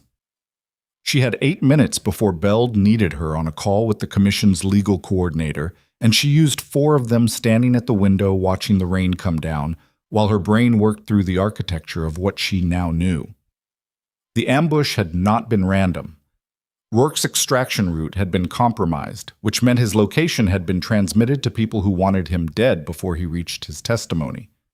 The device recovered from the ambush site contained a copy of her service file, her classified service file, the one that required DoD clearance to access, the one that a civilian hospital administrator or a trauma physician had absolutely no legitimate pathway to obtain, which meant one of 2 things. Either someone at Harlow Peak had a contact inside the DoD with both clearance and willingness to pull classified personnel files and transmit them to hostile actors, or someone had provided a contact with enough identifying information that the hostile actors had pulled the file themselves through a channel that was not sanctioned, and someone at this hospital had known they would. Either way, the thread ran from the ambush site back into this building. She picked up her phone and called Beld back. He answered mid-first ring. "The commission's legal coordinator is on with us. His name is Hargrove. Don't slow down for him. He'll keep up." A click. A second voice, male, rapid. "Captain Holt, I've been briefed on the device. I need to know the timeline of when your service file was accessed within this hospital's administrative system." "I don't know that it was accessed through the hospital system," she said. "I never submitted it to the hospital. The file HR received was a civilian resume. Then how did the detailed contents reach the ambush team? Through whoever submitted the counter-complaint at 5:48 this morning, she said, because the complaint references specific classified details that aren't on my resume and aren't in any civilian record. Someone with access to the full file gave those details to Price. Price put them in the complaint, which means either Price or whoever gave them to him is the same person who sent them to the ambush team. Silence for a beat. Hargrove said, "That's a significant allegation." "It's a logical inference from the documents you're currently holding," she said. "Authentication of that counter-complaint document is where I'd start. The metadata on the file itself, when it was created, what system it was created on. If it was generated in the last 18 hours, someone assembled it from a source file that has a traceable origin." Another silence. Longer. Beld said, "Hargrove." "I'm already on it," Hargrove said, clipped. "The document authentication was requested at 6:15. I'll have preliminary metadata within the hour." A pause. "The session is delayed to 10. I've notified the parties." "Price's counsel," Marin said, "has been told there's an administrative delay. Nothing more." Hargrove's voice had shifted in a way she recognized. The shift that happened when a person in an official capacity understood that the scope of what they were dealing with had just expanded beyond the original parameters. "Captain Holt, stay available. Don't go into that conference room before I call you." The line dropped. Beld stayed on. "You doing all right?" She thought about the question honestly. "I'm functional." "That's not what I asked." She looked at the rain. "I'm functioning and I'm angry, both at the same time. Does that cover it?" "That covers it," he said. "Stay close to the SICU. If Rourke's status changes, I need to know immediately. He's the primary witness, and if something happens to him before 10, this proceeding shifts to a different framework entirely." "Nothing is going to happen to him," she said. "I know you believe that. So do I." A pause. "But I've got 2 of Navarro's people positioned outside his room, just in case the person who compromised his location decides to make a follow-up effort." The thought arrived cold and practical. Of course. Whoever had fed Rourke's position to the ambush team knew that the ambush had failed. They knew he was alive. They knew he was in this hospital, in a room she could identify, in a building where certain people had access to certain corridors. "I'm going back to the SICU, she said. "Good," Beld said. "And Holt, the document authentication is going to take what it takes. If the session ends up delayed to the afternoon, that's what it takes. Don't let anyone pressure you into that room before Hargrove clears you." She was already moving down the hall toward the elevator. The SICU was unchanged when she pushed through the doors. Rosa's shift had handed off to a day nurse named Derek, compact and precise, who had clearly been briefed by Rosa because he looked at Marin with the calm acknowledgement of someone who had already incorporated her presence into his operational picture. Navarro's people were exactly where Beld had said they'd be. 2 operators, civilian clothes, seated on either side of the SICU entrance, with the particular quality of stillness that announced to anyone who knew how to read it that they were not there to be decorative. Rourke was awake. He was not supposed to be this awake. He was post-op, 12 hours out from a subclavian repair, with a pericardial effusion they were still monitoring. But he was sitting up at the angle the bed allowed, and he had clearly been talking to someone before she walked in, because Derek was replacing his phone in his pocket with the slightly caught expression of a man who had been used as a communication relay. "Who did you call?" she said. "My JAG officer," Rourke said. His voice was better than 3 a.m., but still rough. "I have a right to legal counsel in this proceeding, and I'm exercising it." "You're also supposed to be resting." "I'll rest when Price is in front of the licensing board." He looked at her face. "Tell me what happened since 4 o'clock." She told him, concise and sequential. The counter-complaint, the classified details, the metadata request, the delay to 10.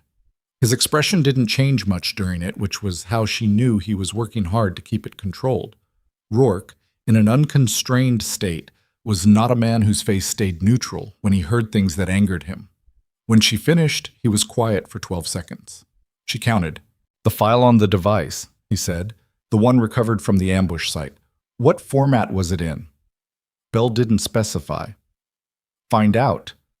He said it with the flatness of someone who had made a connection she hadn't yet.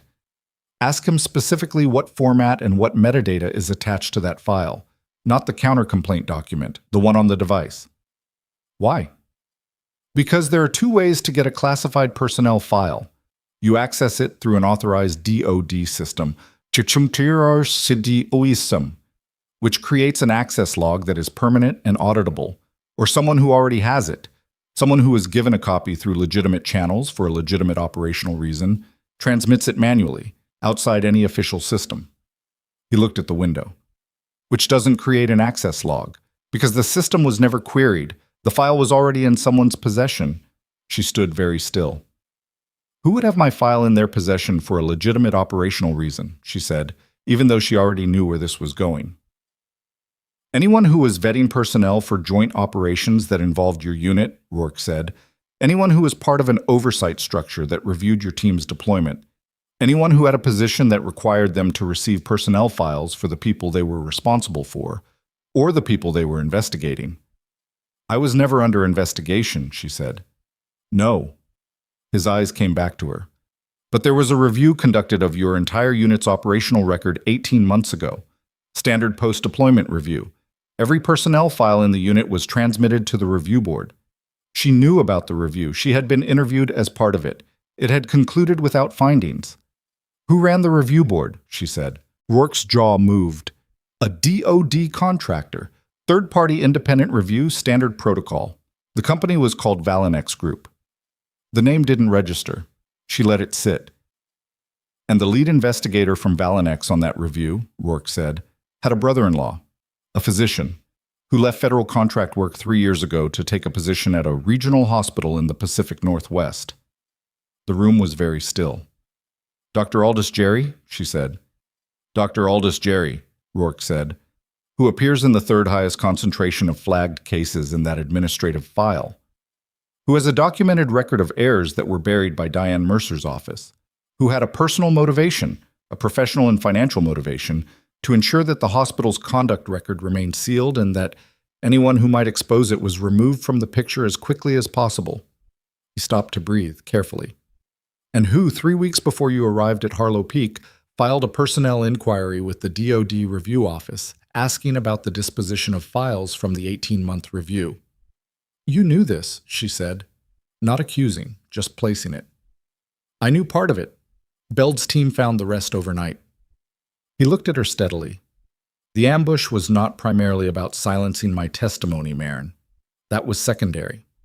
The primary target was eliminating the risk that an investigation into this hospital would lead back to a DoD contractor who had been selling classified personnel information. She absorbed this. Jerry's brother-in-law at Valinex had access to the files, she said. He sold information, possibly multiple files, not just mine, to parties who needed leverage or who needed specific people removed from situations. The licensing board inquiry into Harlow Peak would have exposed Jerry. Exposing Jerry would have exposed the Valinex connection. The Valinex connection leads to a data breach affecting every personnel file reviewed by that board.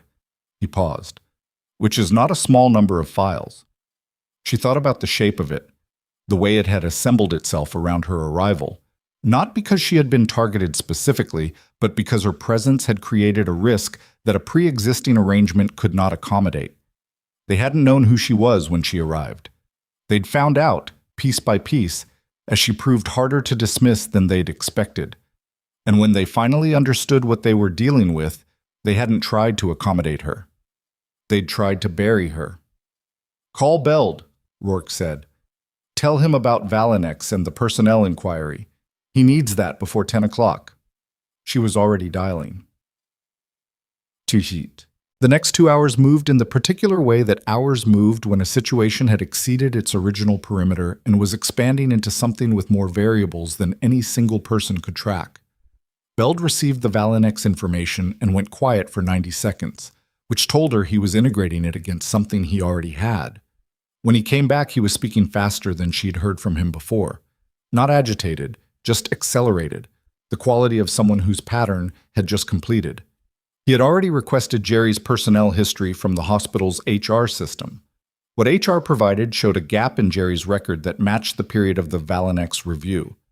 More usefully, Beld's team had cross-referenced the access logs on the DoD Review Office's file transmission system, the logs that would not have shown Jerry's brother-in-law transmitting a file manually, but that did show the formal request Jerry had filed 3 weeks before Marin's hire, asking about file disposition. The request was logged. It had a timestamp, and it had been filed with specific identifying information about Marin, her full name, her unit designation, her deployment years, that Jerry could only have obtained one way. His brother-in-law had described her file to him before she ever set foot in Harlow Peak. They had known who she was before she arrived. Not the hospital. Jerry. He had known, and he had not said anything, and when she began demonstrating that she was going to be a problem for the department's protected record, he had moved to accelerate what Price and Mercer were already inclined to do anyway. Marin listened to all of this on the phone in the SICU hallway, her back against the wall, watching Derek through the window of Rourke's room check the effusion scan with the focused attention of a good nurse doing his job. When Beld finished, she said, "Is this enough for the session?" "It's enough for significantly more than the session," he said. "Hargrove has the metadata on the counter-complaint document. It was generated at 4:17 a.m. on a device registered to Aldous Jerry using a template file that was created during the period of the Valenex review." A beat. "He used a template from the review board's own documentation to fabricate a disciplinary record for you. He had the template because his brother-in-law sent it to him." She closed her eyes for exactly 2 seconds. "Where is Jerry now?" she said. "In the building. He came in at 7 with Price. They've been in Mercer's office." 3 of them in a room together on the morning of the inquiry, with what they thought was a document that would redirect the Commission's attention from 41 buried cases to a disciplinary record they had manufactured overnight. They had no idea that the document had already been authenticated, that the metadata had already been pulled, that Rourke was awake and had given Beld the Valenex thread. "Hargrove needs to move the session back to 9, she said, "or whatever he can get it to. Don't give them more time to maneuver." "He already reinstated the 10 o'clock slot 30 minutes ago," Beld said. "They've been notified. Price's counsel filed an objection to the reinstatement." A pause with something dry in it. Hargrove denied it. "I need to be in that room at 10, she said. "You will be. And Holt, when you go in, you're going in as Captain Holt, full designation. Hargrove has your service record as cleared by our office, and it's being entered into the commission record before the session opens. They will have it before you walk through the door." She thought about that, about the things in her record that would be visible now to people who had no context for the world they described. The dates, the locations she was permitted to name, the procedures performed in conditions that would be difficult to explain in a conference room with fluorescent lighting and a water pitcher on the table. "All right," she said. "One more thing," Beld said. "Rourke's JAG officer arrived 8 minutes ago. He's been briefed. If there's any attempt by Price's legal team to challenge your presence in the session, the JAG is prepared to intervene on Rourke's behalf, since your actions directly preserved a material witness in an active classified proceeding." She almost said something, stopped. "Thank you, Warren," she said instead. A pause. "Don't thank me. Go be in that room." The Joint Commission session convened at 10:04 a.m. in the hospital's main conference room, a space designed for quarterly reviews and accreditation meetings, and not, under any ordinary circumstances, for the intersection of military intelligence and a 14-month pattern of institutional negligence in a forged federal document. Hargrove was at the head of the table, a lean man in his mid-50s who had the precise economy of someone who had run difficult proceedings before and had developed efficient methods for keeping them on track. 2 commission investigators flanked him, both with tablets, both already pulling up documentation. On one side of the table, Price, his legal counsel, a woman named Devereaux, who had the polished sharpness of a firm that specialized in medical licensing defense, and Diane Mercer, who had a composure that Marin recognized as the maintained kind, the kind that took active effort to sustain. Jerry was there too, at the end, slightly apart from the others, and when Marin came through the door, his eyes went to her and then away, quickly, in the manner of someone who had miscalculated something and was still processing the scope of it. On the other side, Marin. Beld.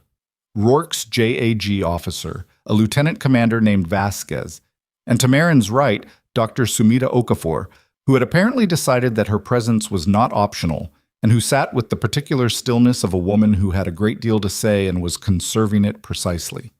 Patrick Dunmore was in the room as a witness, seated against the wall rather than at the table. Marcus was there too. Rosa had come in on her day off, which Marin had not expected, and was seated beside Patrick with her hands folded and her expression composed. Hargrove opened without preamble. This session is convened under Joint Commission authority pursuant to a formal inquiry into patient safety practices and administrative conduct at Harlow Peak Medical Center. All parties have been notified of the inquiry scope and have received relevant documentation. He paused, and what came into his voice was not theatrical. It was the gravity of someone who understood the weight of what was in front of him. Prior to opening, I need to address a matter that arose overnight. At 5:48 this morning, a counter-complaint was submitted by Dr. Corbin Price alleging specific misconduct by one of the central figures in this inquiry. That counter-complaint included a document purporting to be a record of military disciplinary proceedings against Captain Marin Holt. Devereaux, Price's counsel, sat very still. Authentication of that document was requested at 6:15 this morning, Hargrove continued. Preliminary metadata analysis was completed at 8:40. The document was created at 4:17 a.m. this morning on a device registered to Dr. Aldous Jerry. The template used in its creation originated from a review board conducted 18 months ago by Valinex Group, a DoD contractor, to which Dr. Jerry has a familial connection. He set down the paper he'd been reading from. The document is not authentic. It was fabricated. The room did not explode. It absorbed. Price's face went through a sequence of changes that would have been almost clinical to observe if Marin had been in a clinical context. The first was confusion. Genuine, she thought, which meant he hadn't known exactly what Jerry had done to produce the document, only that Jerry had told him it was real. The second was the beginning of understanding. The third was the particular expression of a person who realizes they have been positioned by someone else's desperation and are now standing inside the consequences of a choice they did not fully make. Jerry, at the end of the table, had stopped looking at anything. Devereaux said very carefully, "Mr. Hargrove, my client was provided this document by a colleague and had no reason to believe—" "Counsel," Hargrove said, "will address the question of what your client knew and when during the appropriate portion of this session. For now, I need to proceed to the substantive record." He looked across the table to Marin's side. "Captain Holt, you've been asked to provide testimony regarding your clinical qualifications and your conduct during your time at Harlow Peak. Are you prepared to do so?" "Yes," she said. And she did. She spoke for 22 minutes. She did not perform it, did not shape it for effect, did not pause for impact. She gave it the way she gave any essential information, sequentially, accurately, with the details that mattered and without the ones that didn't. Her service record, as cleared and entered by Beld's office. Her clinical certifications. The specific training background that had taken 12 years and multiple deployment rotations to build. Then she described 7 weeks at Harlow Peak, each clinical intervention in order. The specific medical reasoning behind each decision, the patient outcomes, the responses she had received. She was midway through the account of the pericardiocentesis, Price's hands, her guidance, the patient's blood pressure climbing, when she noticed that Mercer had stopped taking notes. Mercer had been taking notes since the session opened, controlled and purposeful, but she had stopped, and she was looking at the table in front of her with an expression that Marin recognized from a different context. The expression of someone who has been waiting to find out if the thing they feared was going to happen, and now knows that it is. When Marin finished, Hargrove asked 4 clarifying questions, each of which she answered in a sentence. Then he turned to the investigators. The next 3 hours were not cinematic. They were the work of an inquiry, methodical, documentation-heavy, repetitive in the way that formal proceedings required repetition to build an unassailable record. Each flagged case from the administrative file was addressed in sequence. Each one had a physician of record. Each one had an administrative review signatory. Price answered questions through counsel, which was his right, but the answers he gave were the answers of a man who had been caught between his own record and the decision to stake his defense on a document that had turned out to be fabricated by someone he'd trusted. He was not lying, exactly. She had the sense he was trying to locate a version of the truth that was defensible. But the space between what the record showed and what he was saying was visible in the room. Mercer was worse. Not because she was dishonest, she was in fact a very controlled and precise witness, but because the administrative review closures bore her signature, and Hargrove had a specific and detailed knowledge of the mandatory reporting thresholds, she had the legal obligation to apply to each of them. He asked his questions in the particular way of someone who already knew the answers and needed them on record. Mercer's counsel objected twice. Both objections were noted and overruled. By 1:30 p.m., Jerry had not spoken. His counsel had arrived at 11:15, a different attorney from Price's, older, with the look of someone who handled more serious matters than medical licensing. He had spoken quietly to Jerry for 4 minutes, and after that, Jerry's posture had changed in a way that anyone in that room who understood what they were looking at could read. He had been advised to say nothing, because nothing he could say in this room would improve his situation, and everything he might say could be used in a different kind of proceeding. At 1:47 p.m., 2 people came into the room who had not been there before. They were not commission staff. They were not hospital counsel. They showed identification to Hargrove, who looked at it for 3 seconds, then looked at Beld. Beld gave a minimal nod. Hargrove said, "We're going to take a 15-minute recess."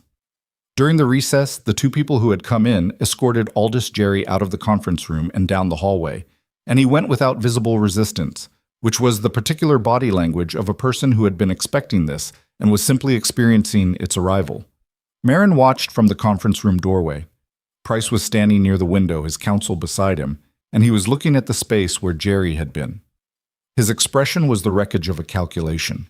The calculation of a man who had spent the night building what he thought was a wall between himself and the consequences of 14 months of decisions, and now understood that the wall had been made of someone else's crime, and the someone else was gone.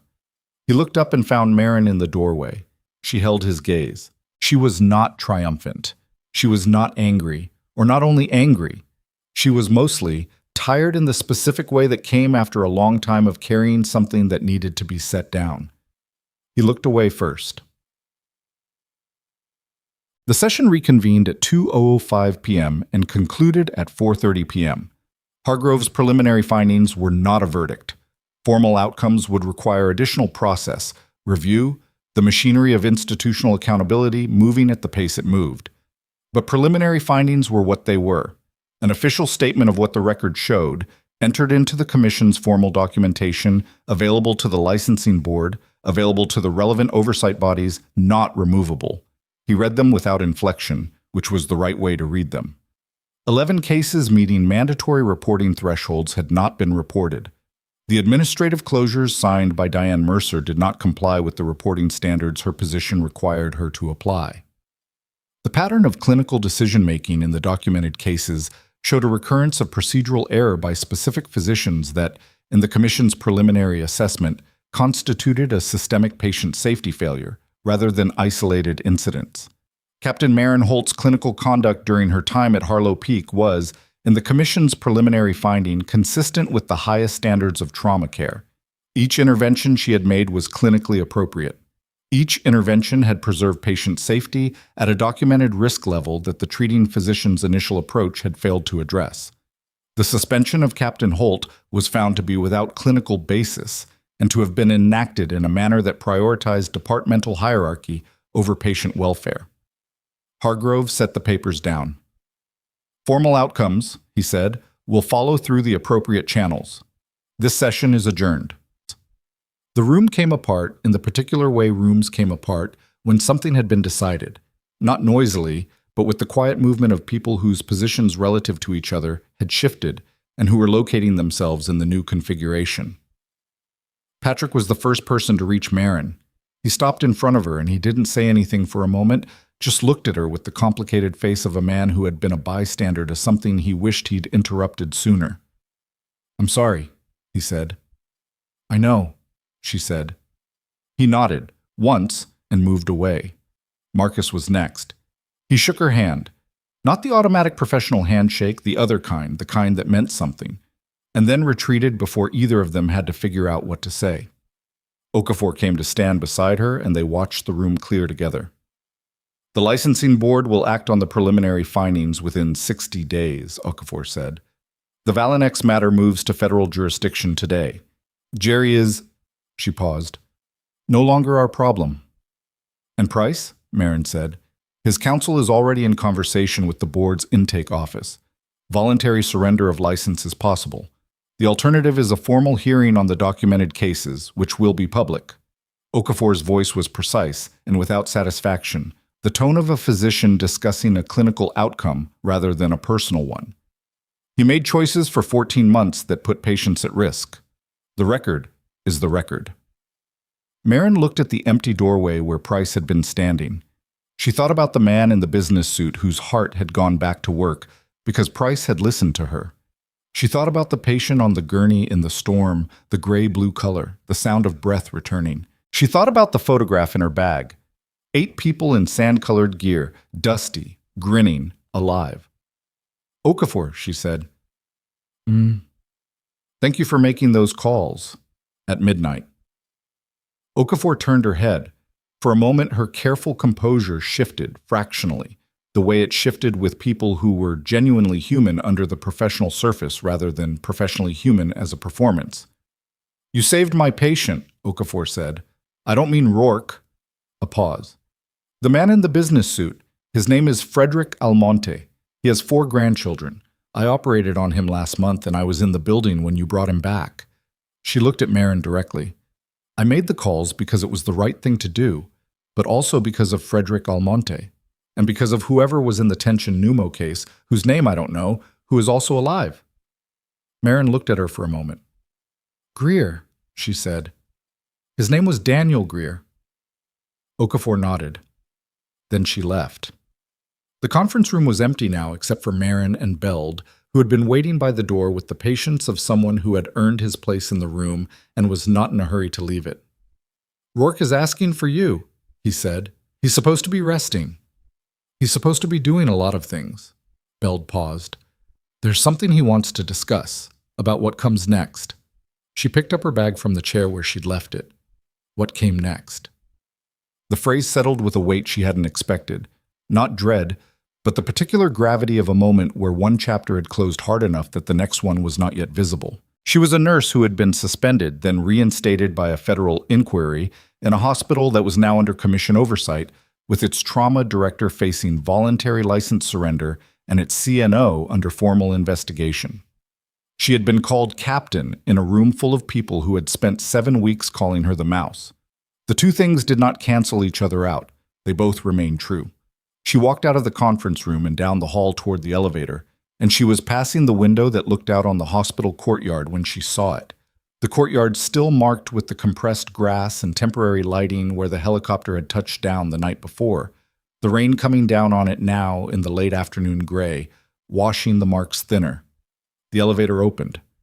She stepped in, and her phone lit up with a message from a number she recognized. Not Beld, not Rourke, not Hargrove. A number from a different kind of address book entirely, one that only certain people were in, and the message was 6 words, which was characteristically efficient for its sender.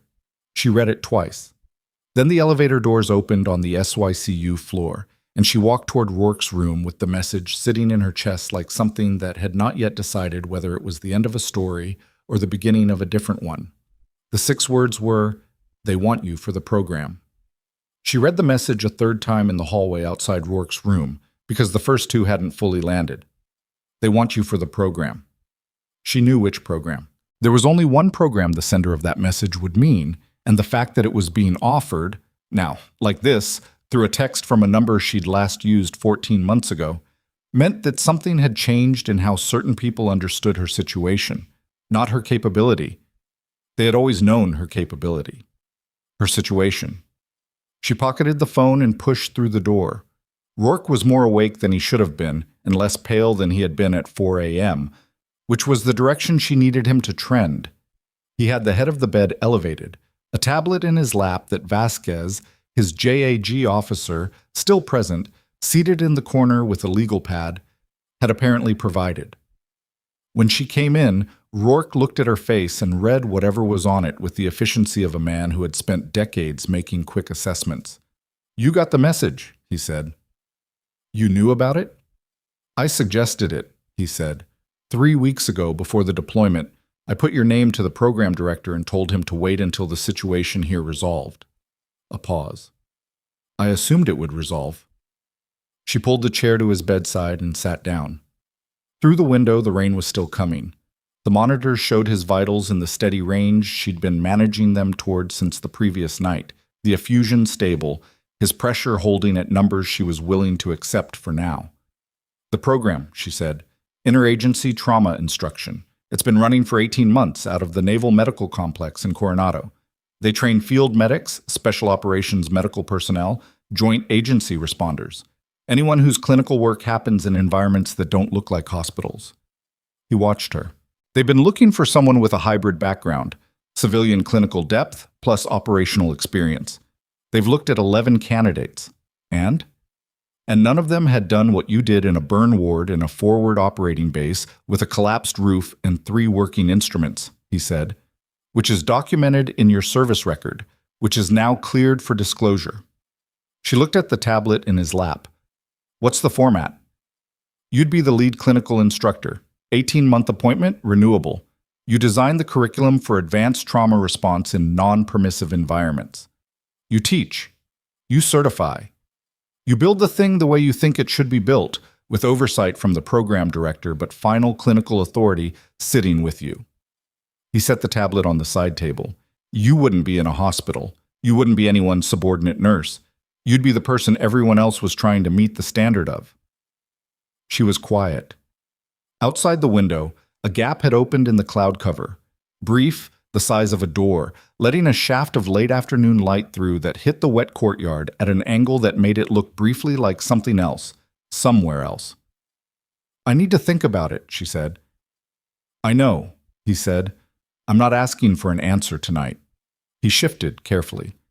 How did the session end? She told him. He listened the way he always listened, fully, without interruption, processing rather than reacting. When she finished, he was quiet for a moment. Jerry, he said. Federal custody by now. Price. Voluntary surrender is being discussed. His counsel knows the alternative is worse. Mercer. Formal investigation.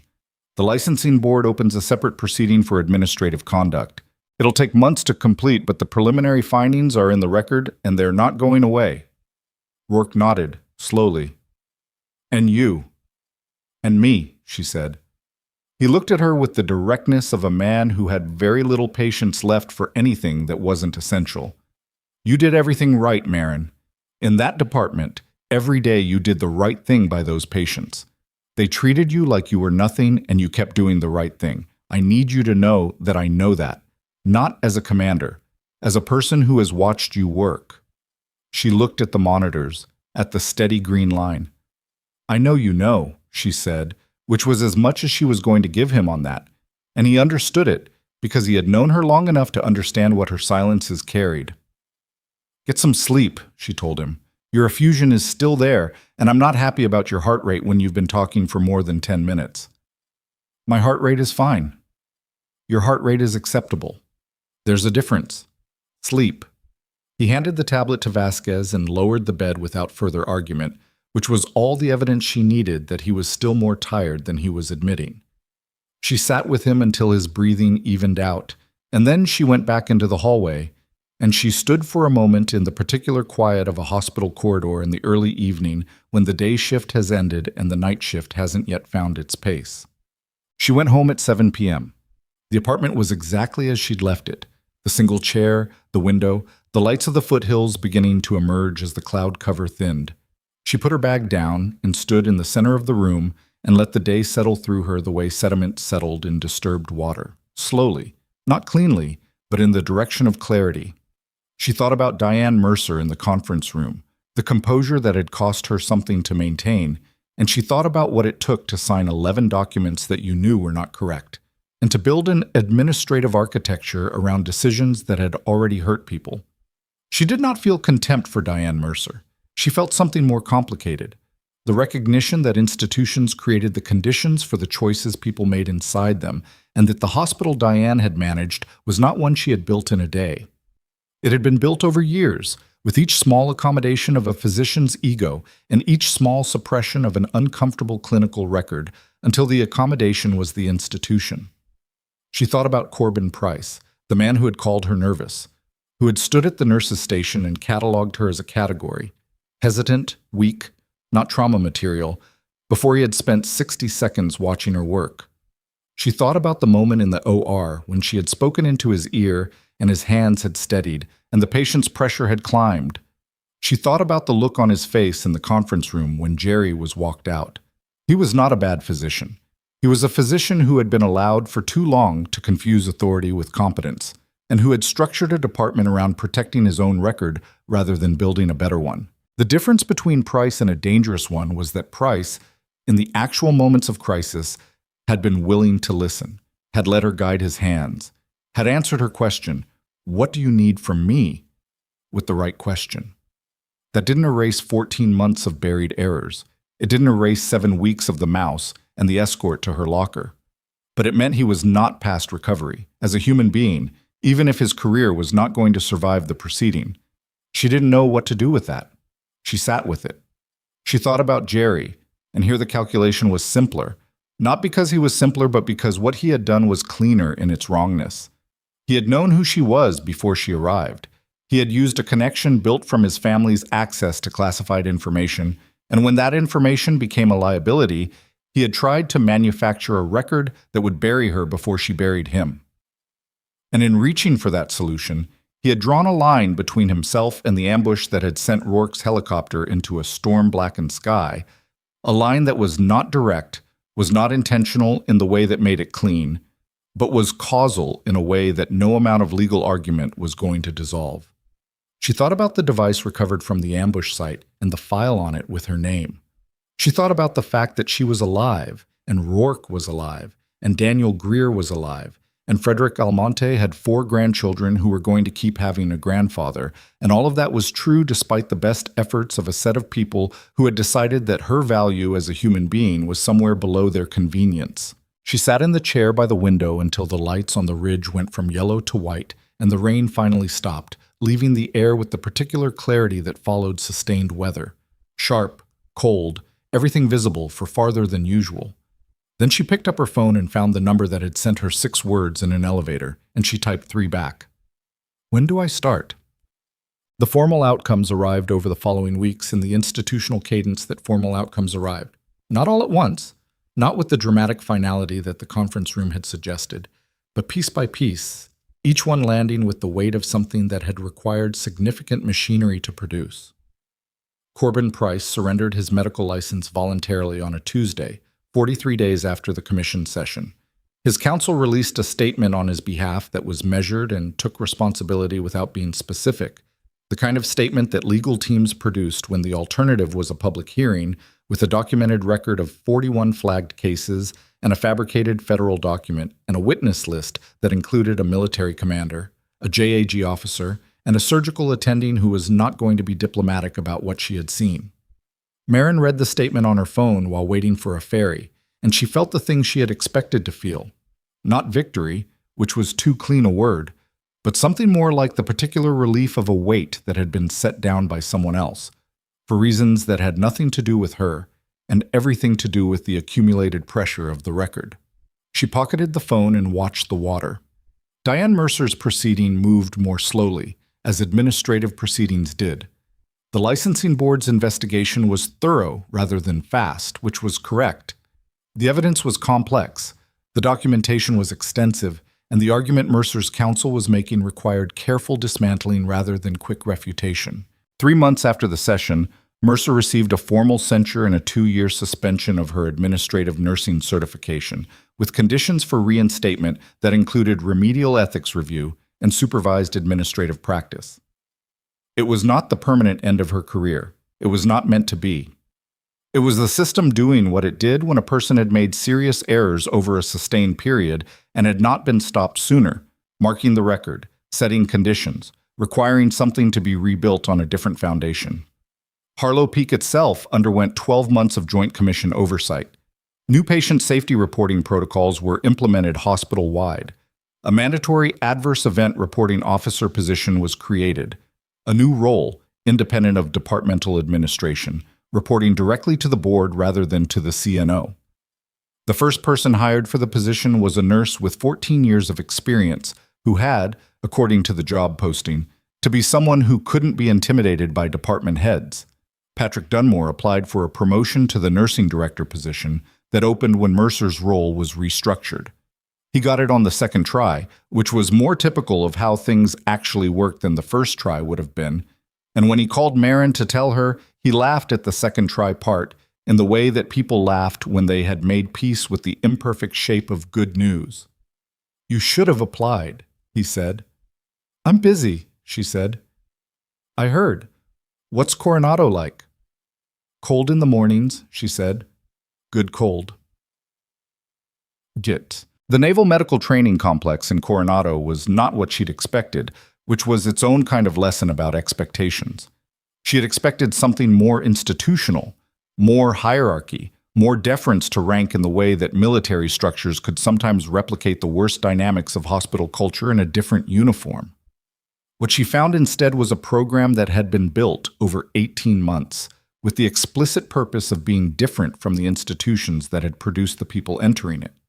The program director, a doctor named Hassan Ferris, who had deployed 4 times before taking an administrative role, had built it around a principle she understood immediately and had never heard stated so plainly in a medical context. The person with the most relevant knowledge in the room at any given moment has the authority for that moment, regardless of rank. She had spent 7 weeks at Harlow Peak being the mouse.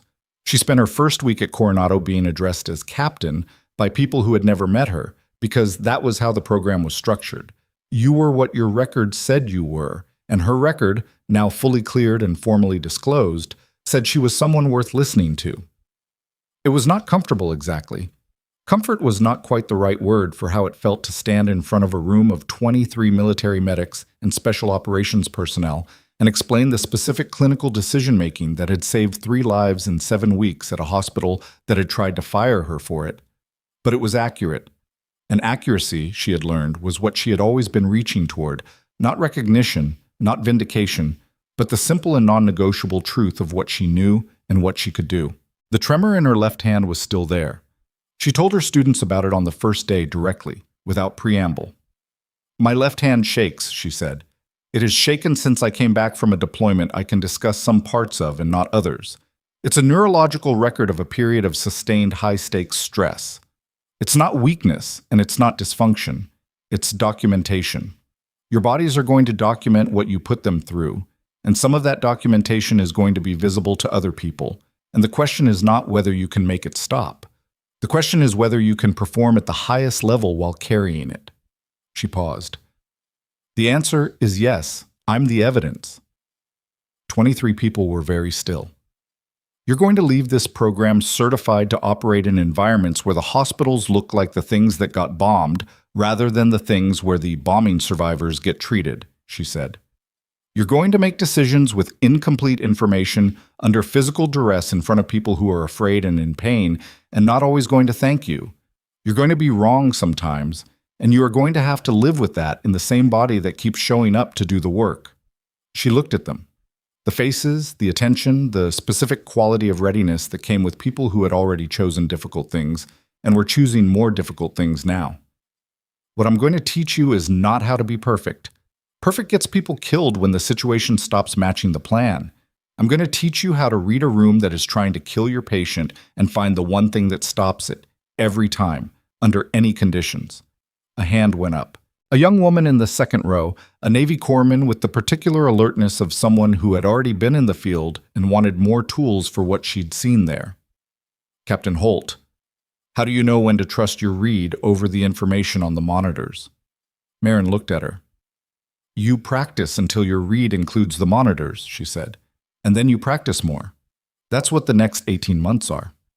Rourke came to Coronado in his 4th week of recovery, not because he was cleared for it, but because he had decided he was, which was a distinction he had always found practical rather than meaningful. He arrived on a Wednesday morning, moving carefully but moving, and he sat in the back of her clinical practicum session for 2 hours without saying a word, and afterward they walked the perimeter of the complex in the cold morning air with the water visible to the west, gray and specific. "You look different," he said. "I'm the same." "You're not. Same person, different configuration." He walked carefully, favoring his right side less than she'd expected from someone 4 weeks out from subclavian repair. "The program is going to work." "It's going to work if the people in it are honest about what they don't know," she said, "which is the hardest part of any training program. You'll make them honest. I'll make them practice until it's the same thing as honesty," she said, "which takes longer." He was quiet for a moment, the water visible between the buildings to their left. "Do you miss it?" he said. "Miss what?" "The field." She thought about this honestly, which was the only way she knew how to think about it. "I miss the clarity," she said. "Out there, the thing that matters is immediately obvious. In a hospital, you spend a lot of time navigating systems that are supposed to serve the patient and sometimes serve themselves instead. Out there, the patient is in front of you and the patient is the whole point, and everything else is just logistics. And here?" "Here," she said, looking at the complex around them, the trainees visible through the windows of the simulation building. "Here, I get to build the system, which is different from working inside someone else's broken one." He nodded, once, the slow nod of someone who recognized something. "The program director wants to put your name on the curriculum," he said. "When it's published, the Holt Protocol for Non-Permissive Environment Trauma Response." She stopped walking. "That's premature," she said. "It's accurate," he said. "It's premature and unnecessary, and I'm not interested in having my name on a document." "You're not interested, or you're not used to it?" She started walking again.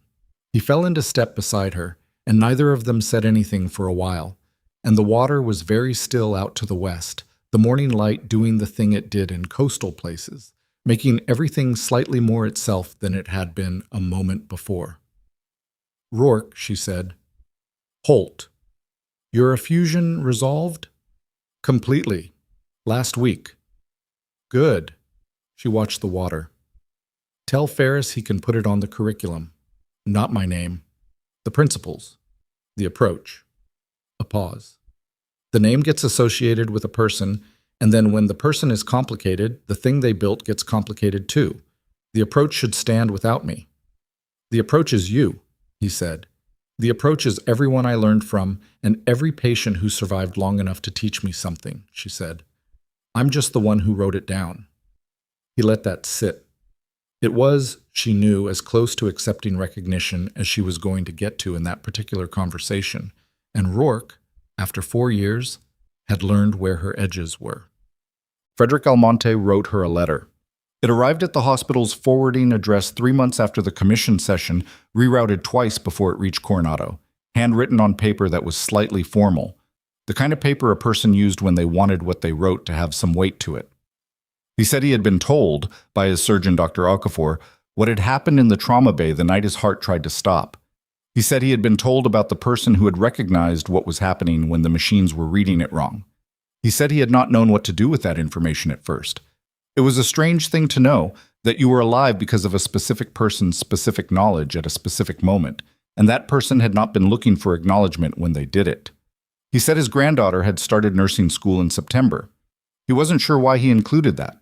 Maybe because it seemed connected in a way he couldn't fully articulate to what had happened to him and what had been done for him and by whom. He said, "I don't know what you went through at that hospital. I heard some of it from the news coverage after the commission report was public. What I know is what you did for me, and I know it was done by someone who had been treated as though they didn't matter. I'm sorry that's true. I'm grateful you didn't let it stop you." Marin read the letter twice at her desk in the Coronado training office, in the 20 minutes between the morning session and the afternoon practicum. Then she folded it carefully and put it in the drawer where she kept the photograph. 8 people in sand-colored gear, dusty and grinning, all of them marked by the same thing she was marked by, all of them still showing up. She thought about what she would tell her students that afternoon. She was taking them through a mass casualty triage simulation. The kind of scenario where information was fragmentary and resources were insufficient, and every decision came with a cost. And the job was not to find the perfect solution, but to find the best available one and commit to it without hesitation and adjust when the facts shifted. She thought about Daniel Greer in a trauma bay, the tracheal deviation, the specific color of his face. She thought about Rourke's blood pressure at 2:15 a.m., dropping and then climbing. She thought about Price's hand steadying when she spoke into his ear. She thought about the 7 weeks she had spent in a department that had looked at her and seen a mouse. And she thought about what it had cost her to keep going in that department. Not nothing at all, because the honest version of her story included the nights in the apartment where she had sat in the chair and thought about leaving, and the mornings where the tremor was worse than usual, and it took longer to get it under control, and the specific sting of certain moments that she was not going to pretend hadn't stung. She thought about the administrator in the room with Falk and Hargrove and Price's counsel, and the folder with her name on it, and the expression on Diane Mercer's face when she understood that the wall wasn't holding. She thought about the 6 words in the elevator. She thought about the 23 faces in her practicum room, and the woman in the second row who had asked the right question, and what it meant that she was the person now standing at the front of that room, with the authority to answer it. Here was the thing she had learned, not just at Harlow Peak, but across all the years that had preceded it, in all the places she was and was not permitted to describe. The people who underestimated you were not always wrong about the data they observed. She had been visibly shaking. She had been quiet. She had moved slowly sometimes, taken twice as long as expected with certain tasks, flinched at loud noises, needed extra seconds to make decisions that the confident people in the room had already made. What they were wrong about was the meaning of the data. Tremor was not weakness. Quiet was not ignorance. Slowness was sometimes the specific speed at which you did not kill your patient. Flinching was a nervous system that had been educated past anything they would ever experience, responding appropriately to stimuli it had been trained to register. They had looked at the surface and called it the story. They had not asked what made the surface. And the lesson, the one she was going to spend the rest of her career teaching in practicum rooms and simulation bays and wherever else the people who needed it could be reached, was not look harder, see past the surface. It was simpler and more demanding than that. The lesson was, the person in front of you is always more than your first read of them. Always. In triage, in trauma bays, in staff meetings, in break rooms, in every context where one person's assessment of another person has consequences. The data you can see in the first 10 seconds is real data, and you should use it, but you should use it the way you used any preliminary finding, as a starting point, not a conclusion. The mouse had saved their patients. The nervous woman with the shaking hands had guided a surgeon's hands in an emergency and kept a commander alive through a Pacific Northwest night and built a curriculum that was going to travel through every person in that practicum room into every field position they would ever occupy. She had not done those things despite being underestimated. She had done them while being underestimated, which was a different statement, and the difference was the whole point. She closed the desk drawer. She picked up her practicum notes and walked toward the simulation bay, and through the window in the door she could see her students already assembling, already positioning themselves, already running through the mental preparation that she had taught them in the first week. The specific, unsexy discipline of getting your mind to the place where your training could operate without interference from the noise of fear and doubt and the weight of being watched and judged. She pushed through the door. 23 faces turned. "All right," she said. "Let's see what you've got." And her left hand, resting at her side, was completely still.